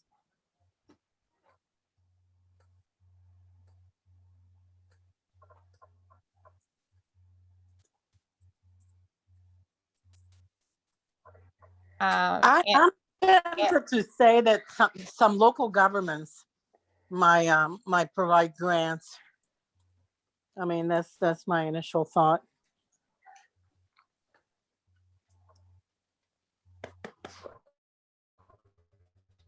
What about different movements? I know that some movements that we might align with personally may be a bit controversial when we're looking at funding, but I think companies that have really shown themselves to be civic minded.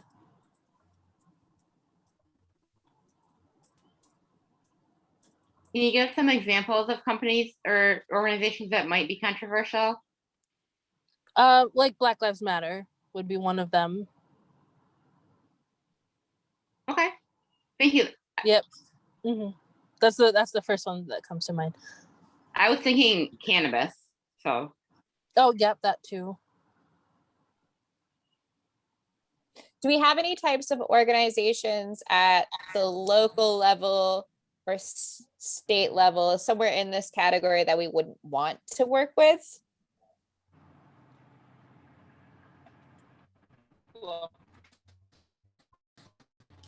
Hi.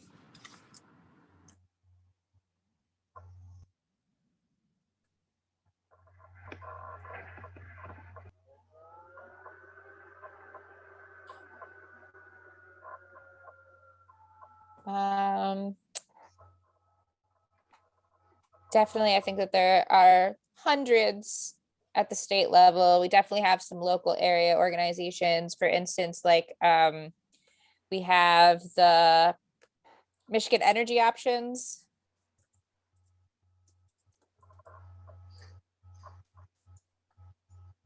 I'd also like to go after Consumers Energy. They have some local small program grants too. It would be great, you know, if people thought we were doing something that was worthwhile after proof of concept, where they just kind of like gave us their budget to coordinate that they were already giving out themselves to cut costs internally. So that might be something that we frame to corporate sponsors at some point, once we've had enough awards underneath our belt. DTE is another real big energy company in Michigan, anyway.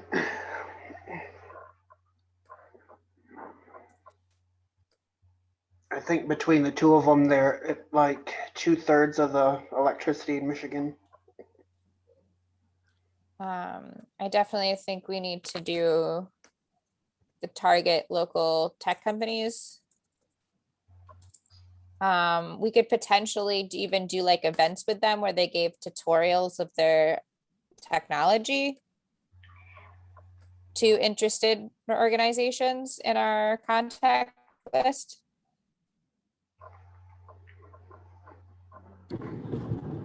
What about TechSmith in Okemos? Yeah.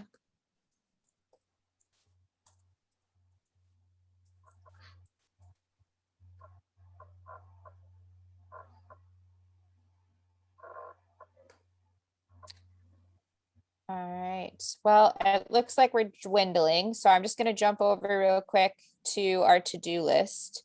I am going to, we're going to go and composite a list of organizations to target.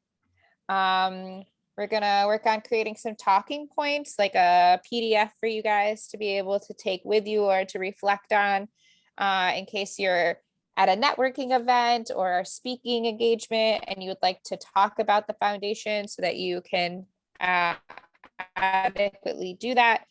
And then we're going to also create kind of like a template for how to do donations for individual families and friends.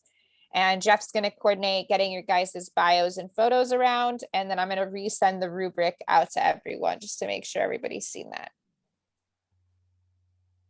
Does that sound good? Sounds good. Sounds all right to me. All right. I really appreciate your time. We're also going to have somebody, probably either Nicole or Jeff, type up what we've talked about today and send out to everybody. So I'll also be doing that. Thank you. No problem. Thank you.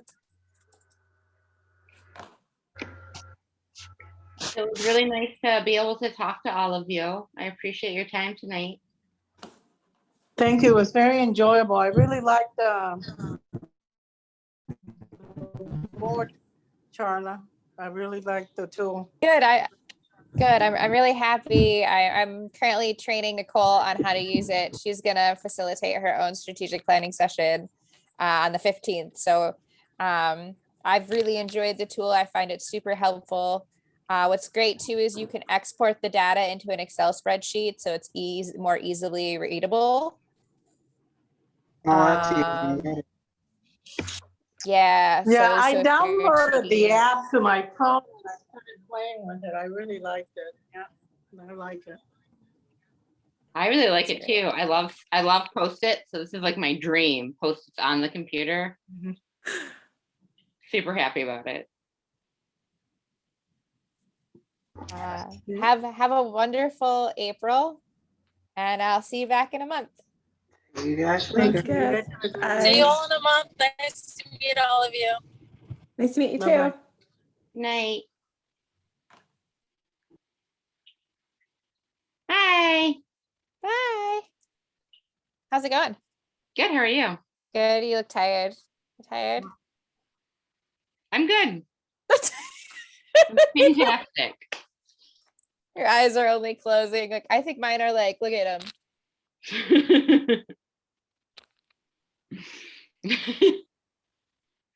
I have like been up since 6, working nonstop. So I bet you're crazy busy. How's it going for you? really good. And I feel like less pressured because I talked to like my counterparts today, yesterday. And the newest one that they had trained was over a year ago. And she said it took her 6 months to be like proposal writing ready. Like it took 6 months of onboarding and shadowing. So I have like a 6-month window of learning. Okay. That's awesome. But you're fucking Charla. You don't need 6 months. You write proposals on the down low. I know, but I don't want them to necessarily know that right off of the bat. Like I want them to be like I like being fresh blood. It's good. Low expectations on me. Start slow, ease into it. But I was like thinking about it logically, and I was like, Charla, they're investing 6 months of training into you. The last thing they're gonna want to do is to like ever fire you. So just do your job, hit your deadlines, don't stress. Like as long as you do the minimum, like you're fine. Yeah, no, they don't want to fire you. They just hired you. This thing is confusing me. It's okay. Did you figure it out on the Zoom thing? It didn't work when you went to the video? No, it did not work. So when it says video settings, it says camera. Okay, so It's not in there. meeting. So No. the video, it says. What screen are you on? Here, let me share my screen so you see it. So that's not what that's not. How do I go back? Okay, no, I don't. Oh, yeah, I didn't know that I did that. I want to share my screen, but like the actual screen of what I am doing. Whiteboard, iPhone AirPlay. I want to be able to, so this one is to see it, but Are you in the right link? hold on. You can pinpoint multiple people. Nope. Mute audio. Like I can't show you while I'm sharing my screen. So That's okay. I played with the settings a lot in the beginning, and it's like they don't recognize that the webcam is connected to the monitor. And I Googled it, and other people have the same problem, which is super shitty. So I might have to like buy a different webcam to set on top of it to make it connect, but I'll do more research before I make that choice. yeah, definitely. But it should have came up in the video settings. Underneath video, it says camera, and then it says FaceTime HD camera. And when you click on it, it should have a list of the different cameras your computer is connected to. Okay, so I'm sorry, run through that again. I've got the Zoom screen at the top. Yep, so you're looking at me, right? You have the Zoom screen up, right? At the bottom left, you see mute and you see stop video, correct? Yes. So that little So arrow when I next to select the stop camera, video, it only has FaceTime HD video. then for some reason Yeah, that it's camera like it's not. and that camera is not connecting to your laptop for a different reason. Yeah, so I'll call my friend at Best Buy that sold it to me and ask him if he can help Yeah, figure out how to connect it. Because we just have so many tech issues. I do. You have tech issues. Well, not just like you, but like everyone. Everyone has tech issues. Yeah, it's not as user-friendly as one would think. But it was great to be able to see the Miro on the big screen, because on the small screen, I couldn't read it. Yeah, it can get So difficult. That's why like it's not as like useful if everyone's not on their computer. And I don't know what it is with this board, if it's meeting after hours, but they like never are ready to like be tech ready. And it's not just this board, it's like every board. They just want to like turn it on and like listen. They don't want to like engage. And I'm like, do you want weekend meetings? Because No one else does. No one else does. I found it super easy. I like clicked on a link and then I actually downloaded the app to my computer to like make it better. But even before I switched from the web-based to the app, I was already on there. So they just didn't fucking click on anything is their problem. Because all I did was click and it worked.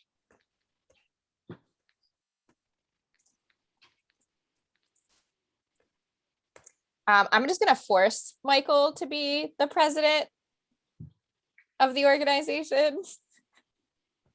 Yeah, he that sounds good. doesn't get any choice. He's super excited about this project. He's been one of like the most avid supporters. So I'm just gonna be like, Michael, you have to do this. Like, you have to. I'm always worried that like some of the bigger wigs are gonna lose interest. Okay. Sylvia seems really pleased. Michael's really pleased. Sundar's really pleased. I'm just worried about Bartos, because he's like in a Fortune 500 company. I really like to keep him. Victoria, so the girls, for some reason, the women, besides Sylvia, the women that we interviewed were super snooty. They're like, oh, well, I just don't know. I don't want to commit my time until I meet the other board members. So they didn't all introduce themselves, I don't think. It was confusing because they didn't they had their cameras off. So like when they talked, I couldn't tell who it was. But I really liked Shelly and Sylvia. Is it Ada? She sounded great. Ada, Shelly. It's Ada and Shelly and Wilhelmina are three people who are from the old cohort of boards. So they're left over, they're local area. We opened the board up nationally and those four is what we got. We interviewed like 16 or 17 people. Ada, which other one? It was technically it's supposed to be Ronald, Wilhelmina, Ada, and Shelly, with Shelly being more of like a drop in, drop out type of position, but she still really wanted to be involved. The new people are Michael, Sylvia, Sundar, and Borsat. Oh my God. Okay, I need to see his name to be able to say it. So in total, we have Ronald, Ada, Shelly, Wilhelmina, but Wilhelmina hasn't been or said anything for the last 2 times. I don't know if she's still on it or not. Sundar, Sylvia, Barrett's, Sylvia. So right now we have 8. I would like to see 12. So we need to find 4 more board members. Okay. I really like Michael Barron. He is the nicest guy and he's really into it. Yeah, I'm going to make him be the president or some sort of role. No, I think that's great. I think that he is intelligent and compassionate and also like would like a little ego stroke. Yes. Of like, because he seems kind of timid, even though he's so smart, like he's not the typical alpha male. Yeah. I think it'd be good for him to be the president. I think it'll make him feel good. And he talks about environmental and social justice, which of course I fucking love. So that's great. I love him. He's great. He's Anyone great. here. Exactly. Yeah, so I'm going to add specific tasks in the My Hours for the people who agreed. I think we can make our intern compile any lists we need to right now. So I will go ahead and reach out to them and ask them to, I think we already have the list of local organizations. So really it's just me getting that and sending it out. I don't even think we need to do that. So that's already done. And then, yeah, so me and Kim need to design a couple things together and hopefully Jeff will take it upon himself to get the biographies. So like I messaged him, so Kimberly messaged me and was like, Jeff is being really difficult.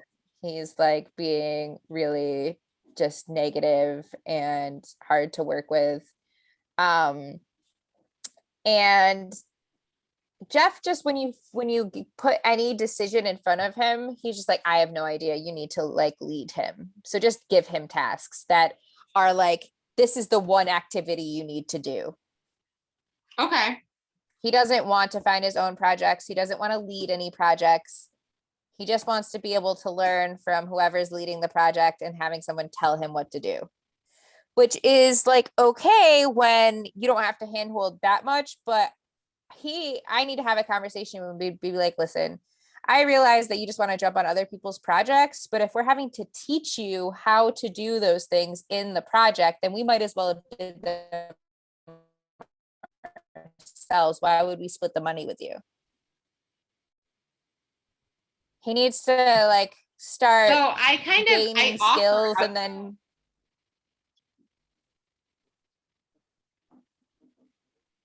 Sorry, skipping. No, I was in the conversation today with Kimberly and him. And yeah, I offered him like, how about we split projects? And he still was unsure about it. I kind of got that vibe that like he needs to be told what the fuck to do.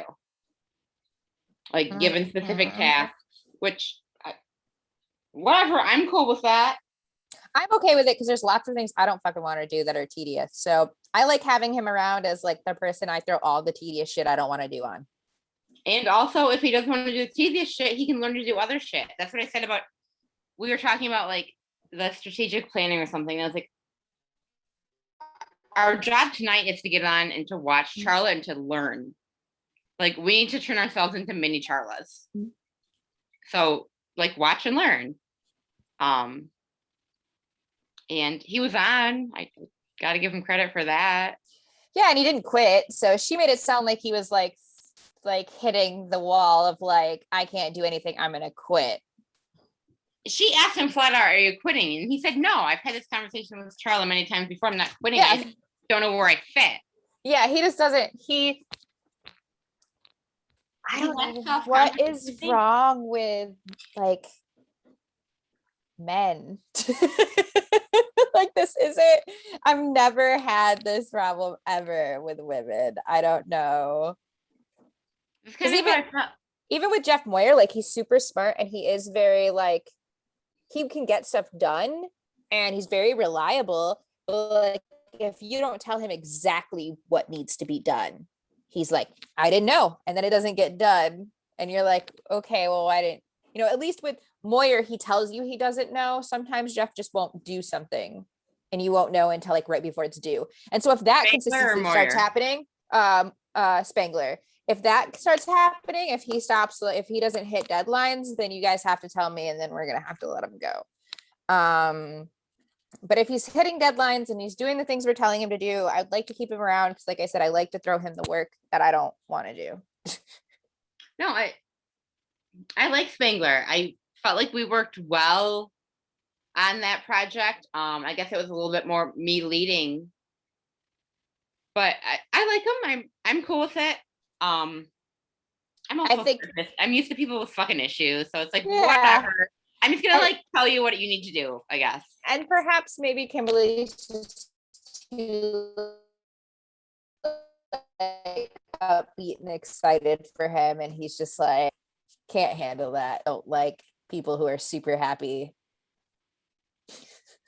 I get that. We had some peer coaches that were super fucking happy, and I was like, get out of my goddamn face. Like it's 7 a.m. and you're like in my face cheerleading. Go away. Yeah, exactly. I can respect that. He is definitely like unsure of himself, but I still think it's something I can work with. One thing that did come, Jeff Moyer hopped on too, and Kimberly was on after you got off. And I think in Jeff Moyer's exact words, we need to download your brain. I wish I could. Somebody just connect it. Specifically on the Taos project, like everyone feels unsure what exactly they're supposed to do. And I know that you've made the meeting notes, but Jeff Moyer wants to like hear your vision of it. And I feel like other people just need more like direct tasks of like what we're supposed to do. Does that make Okay, sense to you? I felt like I gave you guys tasks. But I know maybe you they did. need to be broken down more. That was like, I felt like I had some tasks. I don't want to throw anyone under the bus. That was like kind of the thing, is they're like, we all kind of feel like we're not quite sure what's expected of us. Yeah. So maybe Jeff Moyer wanted, Because Jeff Moyer has never done a training workshop in his entire life. well, maybe he should do some Sorry. fucking training and he would know what was expected of him. But I don't, Well, you're this is the definitely right same about the thing. learning difference, because like, I'm like, oh, I don't know how to do this. I'm gonna fucking figure it out and then I'm gonna do it. And they're like, oh my God, I need to like hold my hand and show me. I'm like, no, like get on this strategic planning call and watch Charla, watch the magic, and then you'll know. Like bring something, you know, to what you can, fill in the gaps as much as you can, and then send it to me and be like, does this look right? And then I can be like, add to this, add to this, this is what you should do next. But when you come with me with a blank screen, I'm like, Google it. Like, there are thousands of training workshops for policy advocacy. Go Google, find 5 you really like, sit down with the other Jeff and be like, okay, we're going to do this activity. These are our goals based off of what's already out there. Nothing we're creating is new. And I think what I will do is I will And find you're an definitely example right. of They, a like, policy advocacy at training. that. It's like Google. They want they And feel it- entitled that they've never had to do anything on their own. They do. They want to know your vision of the project, were Jeff Moyer's words. And he also hopped on late and was like, why isn't Charla on the call? And I said, she's training us to like be our own people. We have to figure this out. And he's like, I'm okay, not well, your I gotta go. project. What does he mean he's got to go then? I mean, he like stayed on for like a couple more minutes, the subject changed, and he's like, I have to go. I'm like, okay, cool.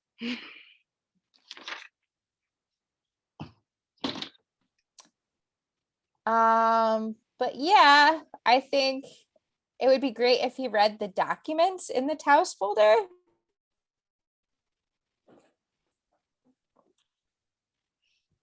I'm on your team. I feel like, and that's kind of what I told Jeff Springler. I'm like, Jeff, I'm new to this. I don't know what the fuck I'm doing either. I'm just gonna figure it out. Like, is my plan. I'm gonna figure it out, and Charles gonna teach me what I can't figure out, and it's all gonna be okay. And it's he's all like, gonna be well, they didn't. okay. He's like, well, I applied to the Sierra Club and they didn't call me back. I said, so did I. They didn't call me back either. Like, doesn't mean I can't be a consultant for them. Like, they don't call anybody back. Like, they don't call anybody back. He acts like every interview that he never got is an affront to him. And I feel like I send out hundreds of applications. Like, who cares? I don't think people realize like how many times I fail. Like how many awards and how many things I've had to apply just to get the few handful that I have. And it's like in the hundreds, you know, that I failed over and over again. But instead of being like, I'm entitled to something in this world, so I'm going to sit here and be angry at and blame everyone else but myself because I'm entitled to these things, versus like my mentality is like, if I want something, I need to learn. I can like find resources to learn. This isn't rocket science. This isn't a new field. Policy advocacy has been around for ages. So I will, like I said, I'm just going to send a note to the team, going over the meeting's agenda, what everybody's activities are, and then I'll make sure to add a couple of good examples of policy advocacy workshops and strategic planning sessions that I've seen. And then if they That still sounds awesome. Yeah.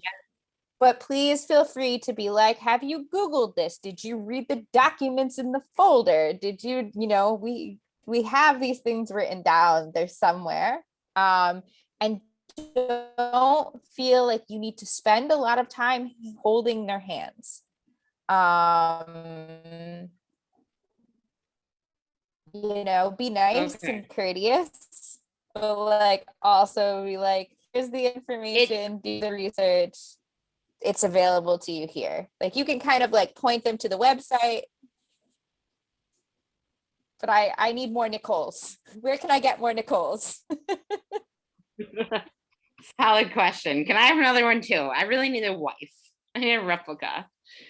Honestly, it's Kimberly too, and I really like her. I really do. But she's also like, I don't know what the fuck I'm supposed to be doing. Well, she didn't say fuck. I said fuck.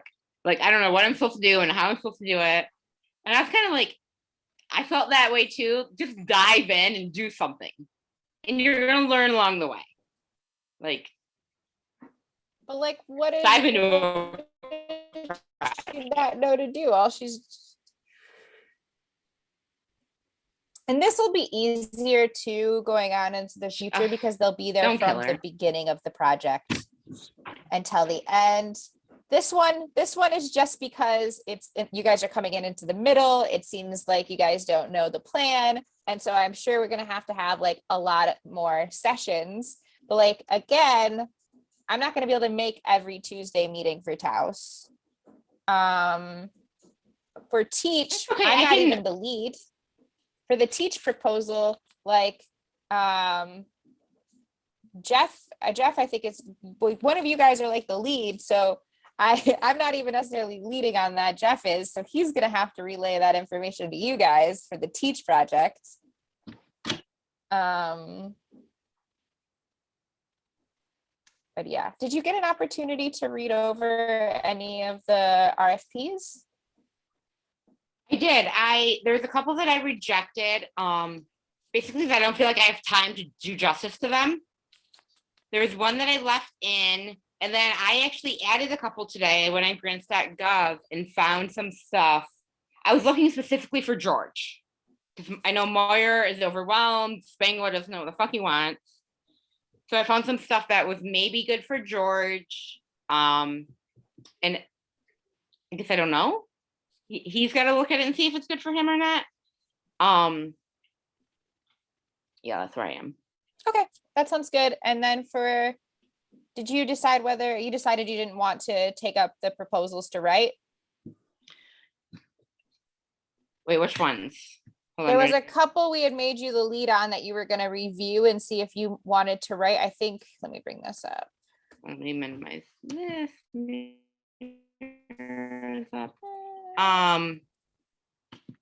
Yes, this is probably my fault, but I was kind of waiting for your video of you doing it because I mean, I'm sure I can figure it out. I wasn't entirely sure where to start. Hold on, let me get to Flux. Yeah, I'm sorry. I did not have the opportunity to do that yet. Let me. Okay, let me see what's in here. Also, can we pause for 1 minute so I can go pee? Go pee. Okay, I'll be right back.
Tuck you in. Love you.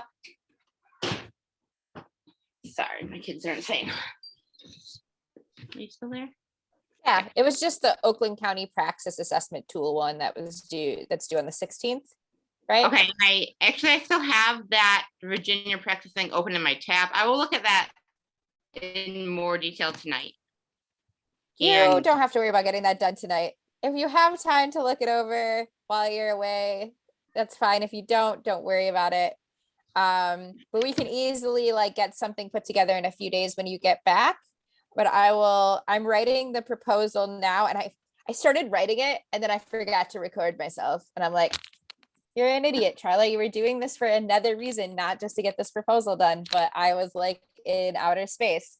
So I will recreate that proposal. I'm applying for the one that's due on the 6th, the e-learning program. Our tech partner has said that they've created multiple online learning management systems, and so they can be our subcontractor. And we can work with them in any, like, even if it's a government entity and they need a lot of security, they specialize in security. So they can build us the platform and we would just do the curriculum. So now we have Okay, that's somebody awesome, for because those, I those actually am specific types of projects. Okay, let me write that down.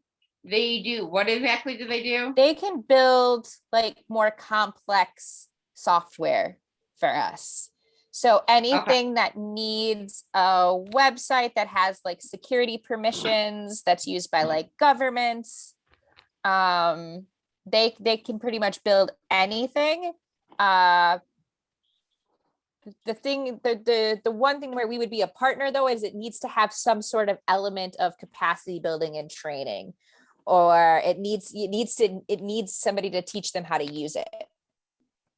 Either of those two things. So we're building the content on the software, but they would be building the actual technology in coordination with us. So that reminds me, I need to reply to Clark tonight about that. I sent him in man fashion the RFP, and he like comes back, he's like, oh yeah, I could do that. I was like, could you provide me with some sort of like quote? And then he sent me like 5 questions that were, most of them are easily answerable in the RFP. And I just like, God forbid you fucking read it. yeah, no, again, having to handhold, regurgitate for, do the extra labor. It's just amazing to me. Okay, so I've done a lot of research on the federal government grants, and they say that it's hard, like, I guess the internet says it's hard to get them.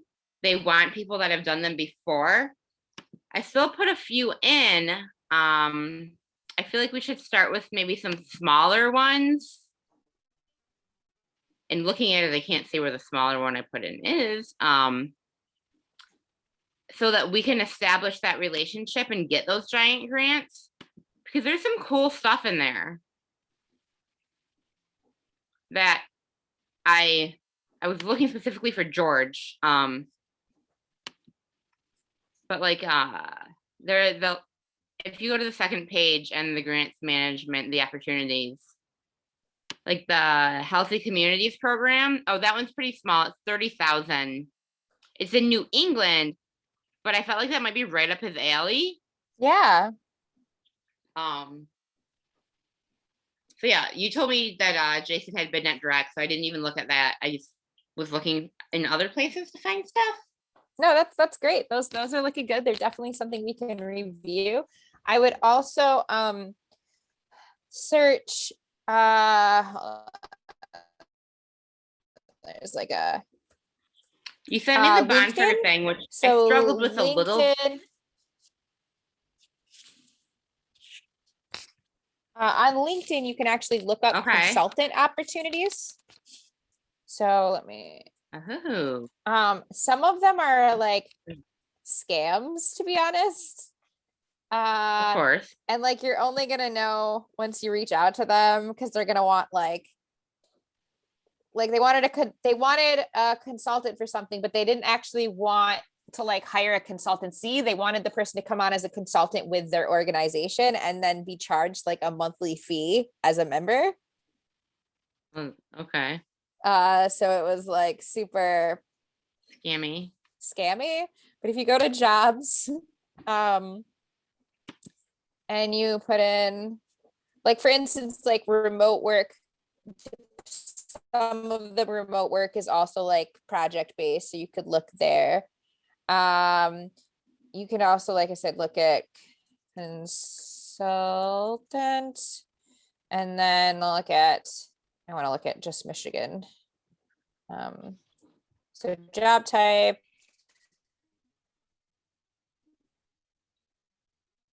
contract, and then remote. It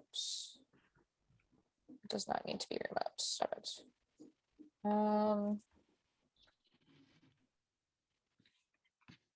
Location, United States. I would like to be able to, why can't I go back and put it? Oh, there it is. It's consultant, Michigan. But sometimes there's some on here. So like organizational change management analyst for consumers energy.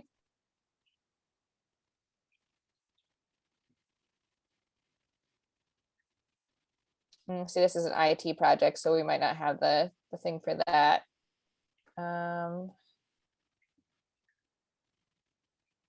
SAP APO, nope, that's also not us. Enrollment analyst.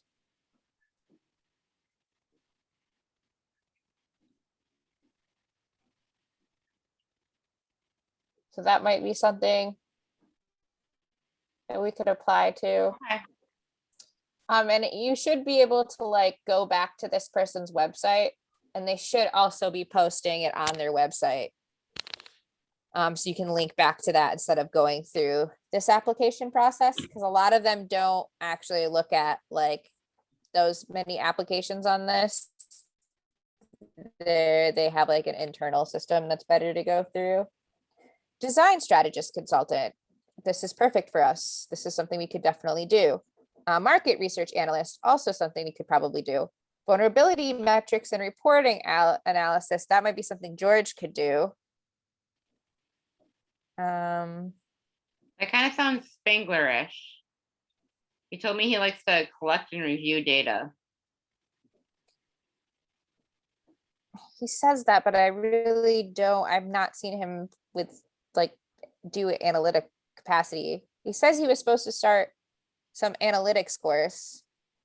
Yeah, does he have like a real job or a day job or? Not right now. He's supposed to start with the census next month. Okay. Human resource analyst for the Michigan Civil Service Commission. Oh, this posting is for internal applicants only. Why would you put it on LinkedIn then? That's weird. Business planner coordinator. So this is one thing. There are also like numerous like consultant websites like that help you to find consultants.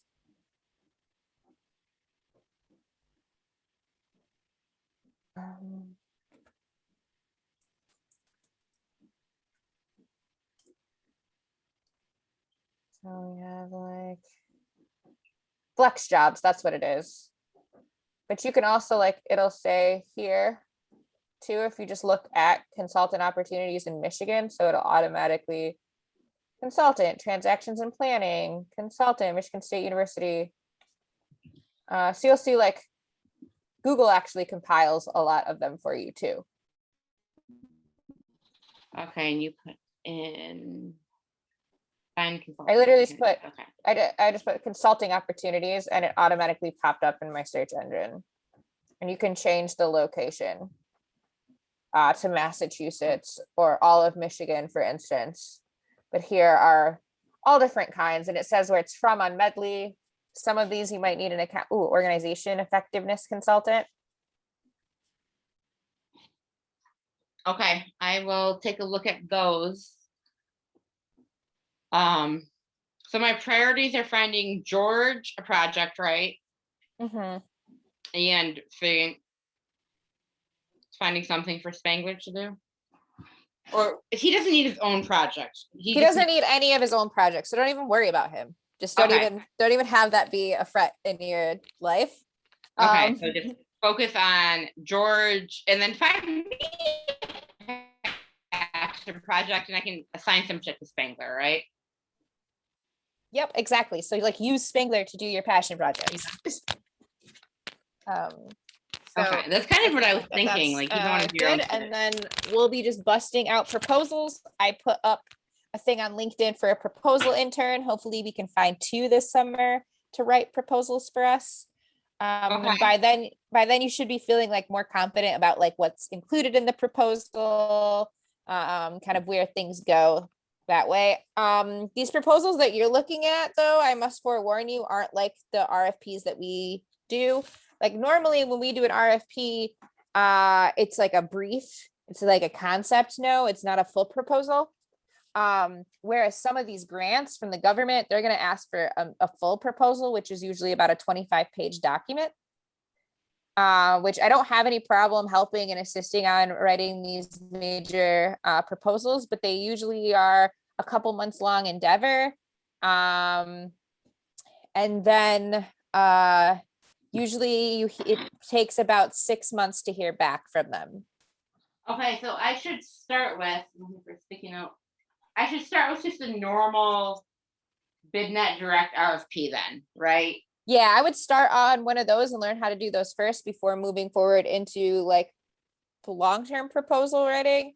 I can send you some training tutorials on proposal writing that will also be useful to you. I wrote a whole fucking grant for the drug court. It took me 6 weeks, but I did it. So you did it before. You have some skills in that. So we can work on that together. Hopefully we can find 2 willing interns who have some background in proposal writing to assist. And then as we grow, once we bring on 3 or 4 more consultants and we're all making our wages and we know we're set, we'll bring on an assistant for you to help you with proposal writing. Okay, I feel like we need more Michigan consultants. I feel like we need more Boston consultants because we haven't had any Boston gigs. We need to like get them working on their own proposals. Like Jeff and George. Jeff doesn't want to be writing his own proposals really that much. He's fine just like jumping on. George has been semi working on his proposals, but still not a real go-getter. I want to find a couple people in Boston that are go-getters for proposals. And I'm going to reach out. That's what I needed to email Michael. Okay. I wrote email Michael on my to-do list and I knew I was talking. Why. I knew I was talking about my chair, but I didn't know why. And it was because he said that he knew people in the public policy department who would probably want to do internships. So I need to send out like a little brief to my old department and my chair's department to send to their students. And perhaps we'll get some people interested on working on those in the summer as well. But if you know somebody, we did have Cassandra Cole apply to be a consultant here in Michigan. She didn't have many skills. Yeah, I read her resume and I wasn't sure why I would bring her on. Not to be rude. I thought maybe she was your friend, but. No, I mean, she's a friend, like I know her through people, but I don't think that she's necessarily qualified.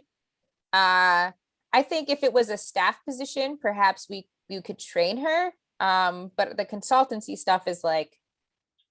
Yeah, she didn't have the education and now, I mean, she had work experience, but I couldn't I looked over her resume. I couldn't mentally tie it to any projects. Like, yeah. I did not think she was going to be a good fit. But to be honest, I did 0 outreach to recruit consultants because I'm scared of having too many who want to work with me and then I feel like I let them down. But once you feel like you're onboarded, probably sometime around May, end of May, if you feel like we can bring on some more consultants and we're like feeling like we have proposals that are written and in the pipeline, I would feel comfortable bringing on another consultant. Okay. Yeah, I absolutely. Not even end of May, like mid-May, I feel like I'll be good. I definitely learned a lot in last week and this week. I feel like I have a much better grasp on things. I know Makes like me feel good. Like kind of throwing a wrench in it, but it's cool. I'll still be here. And when I get back, I only have 2 more weeks at Catholic Charities. And then like my time is devoted. So it will be good. Yeah, I already feel, honestly, just coming to your house, like I'm 110 times more prepared than I was before that.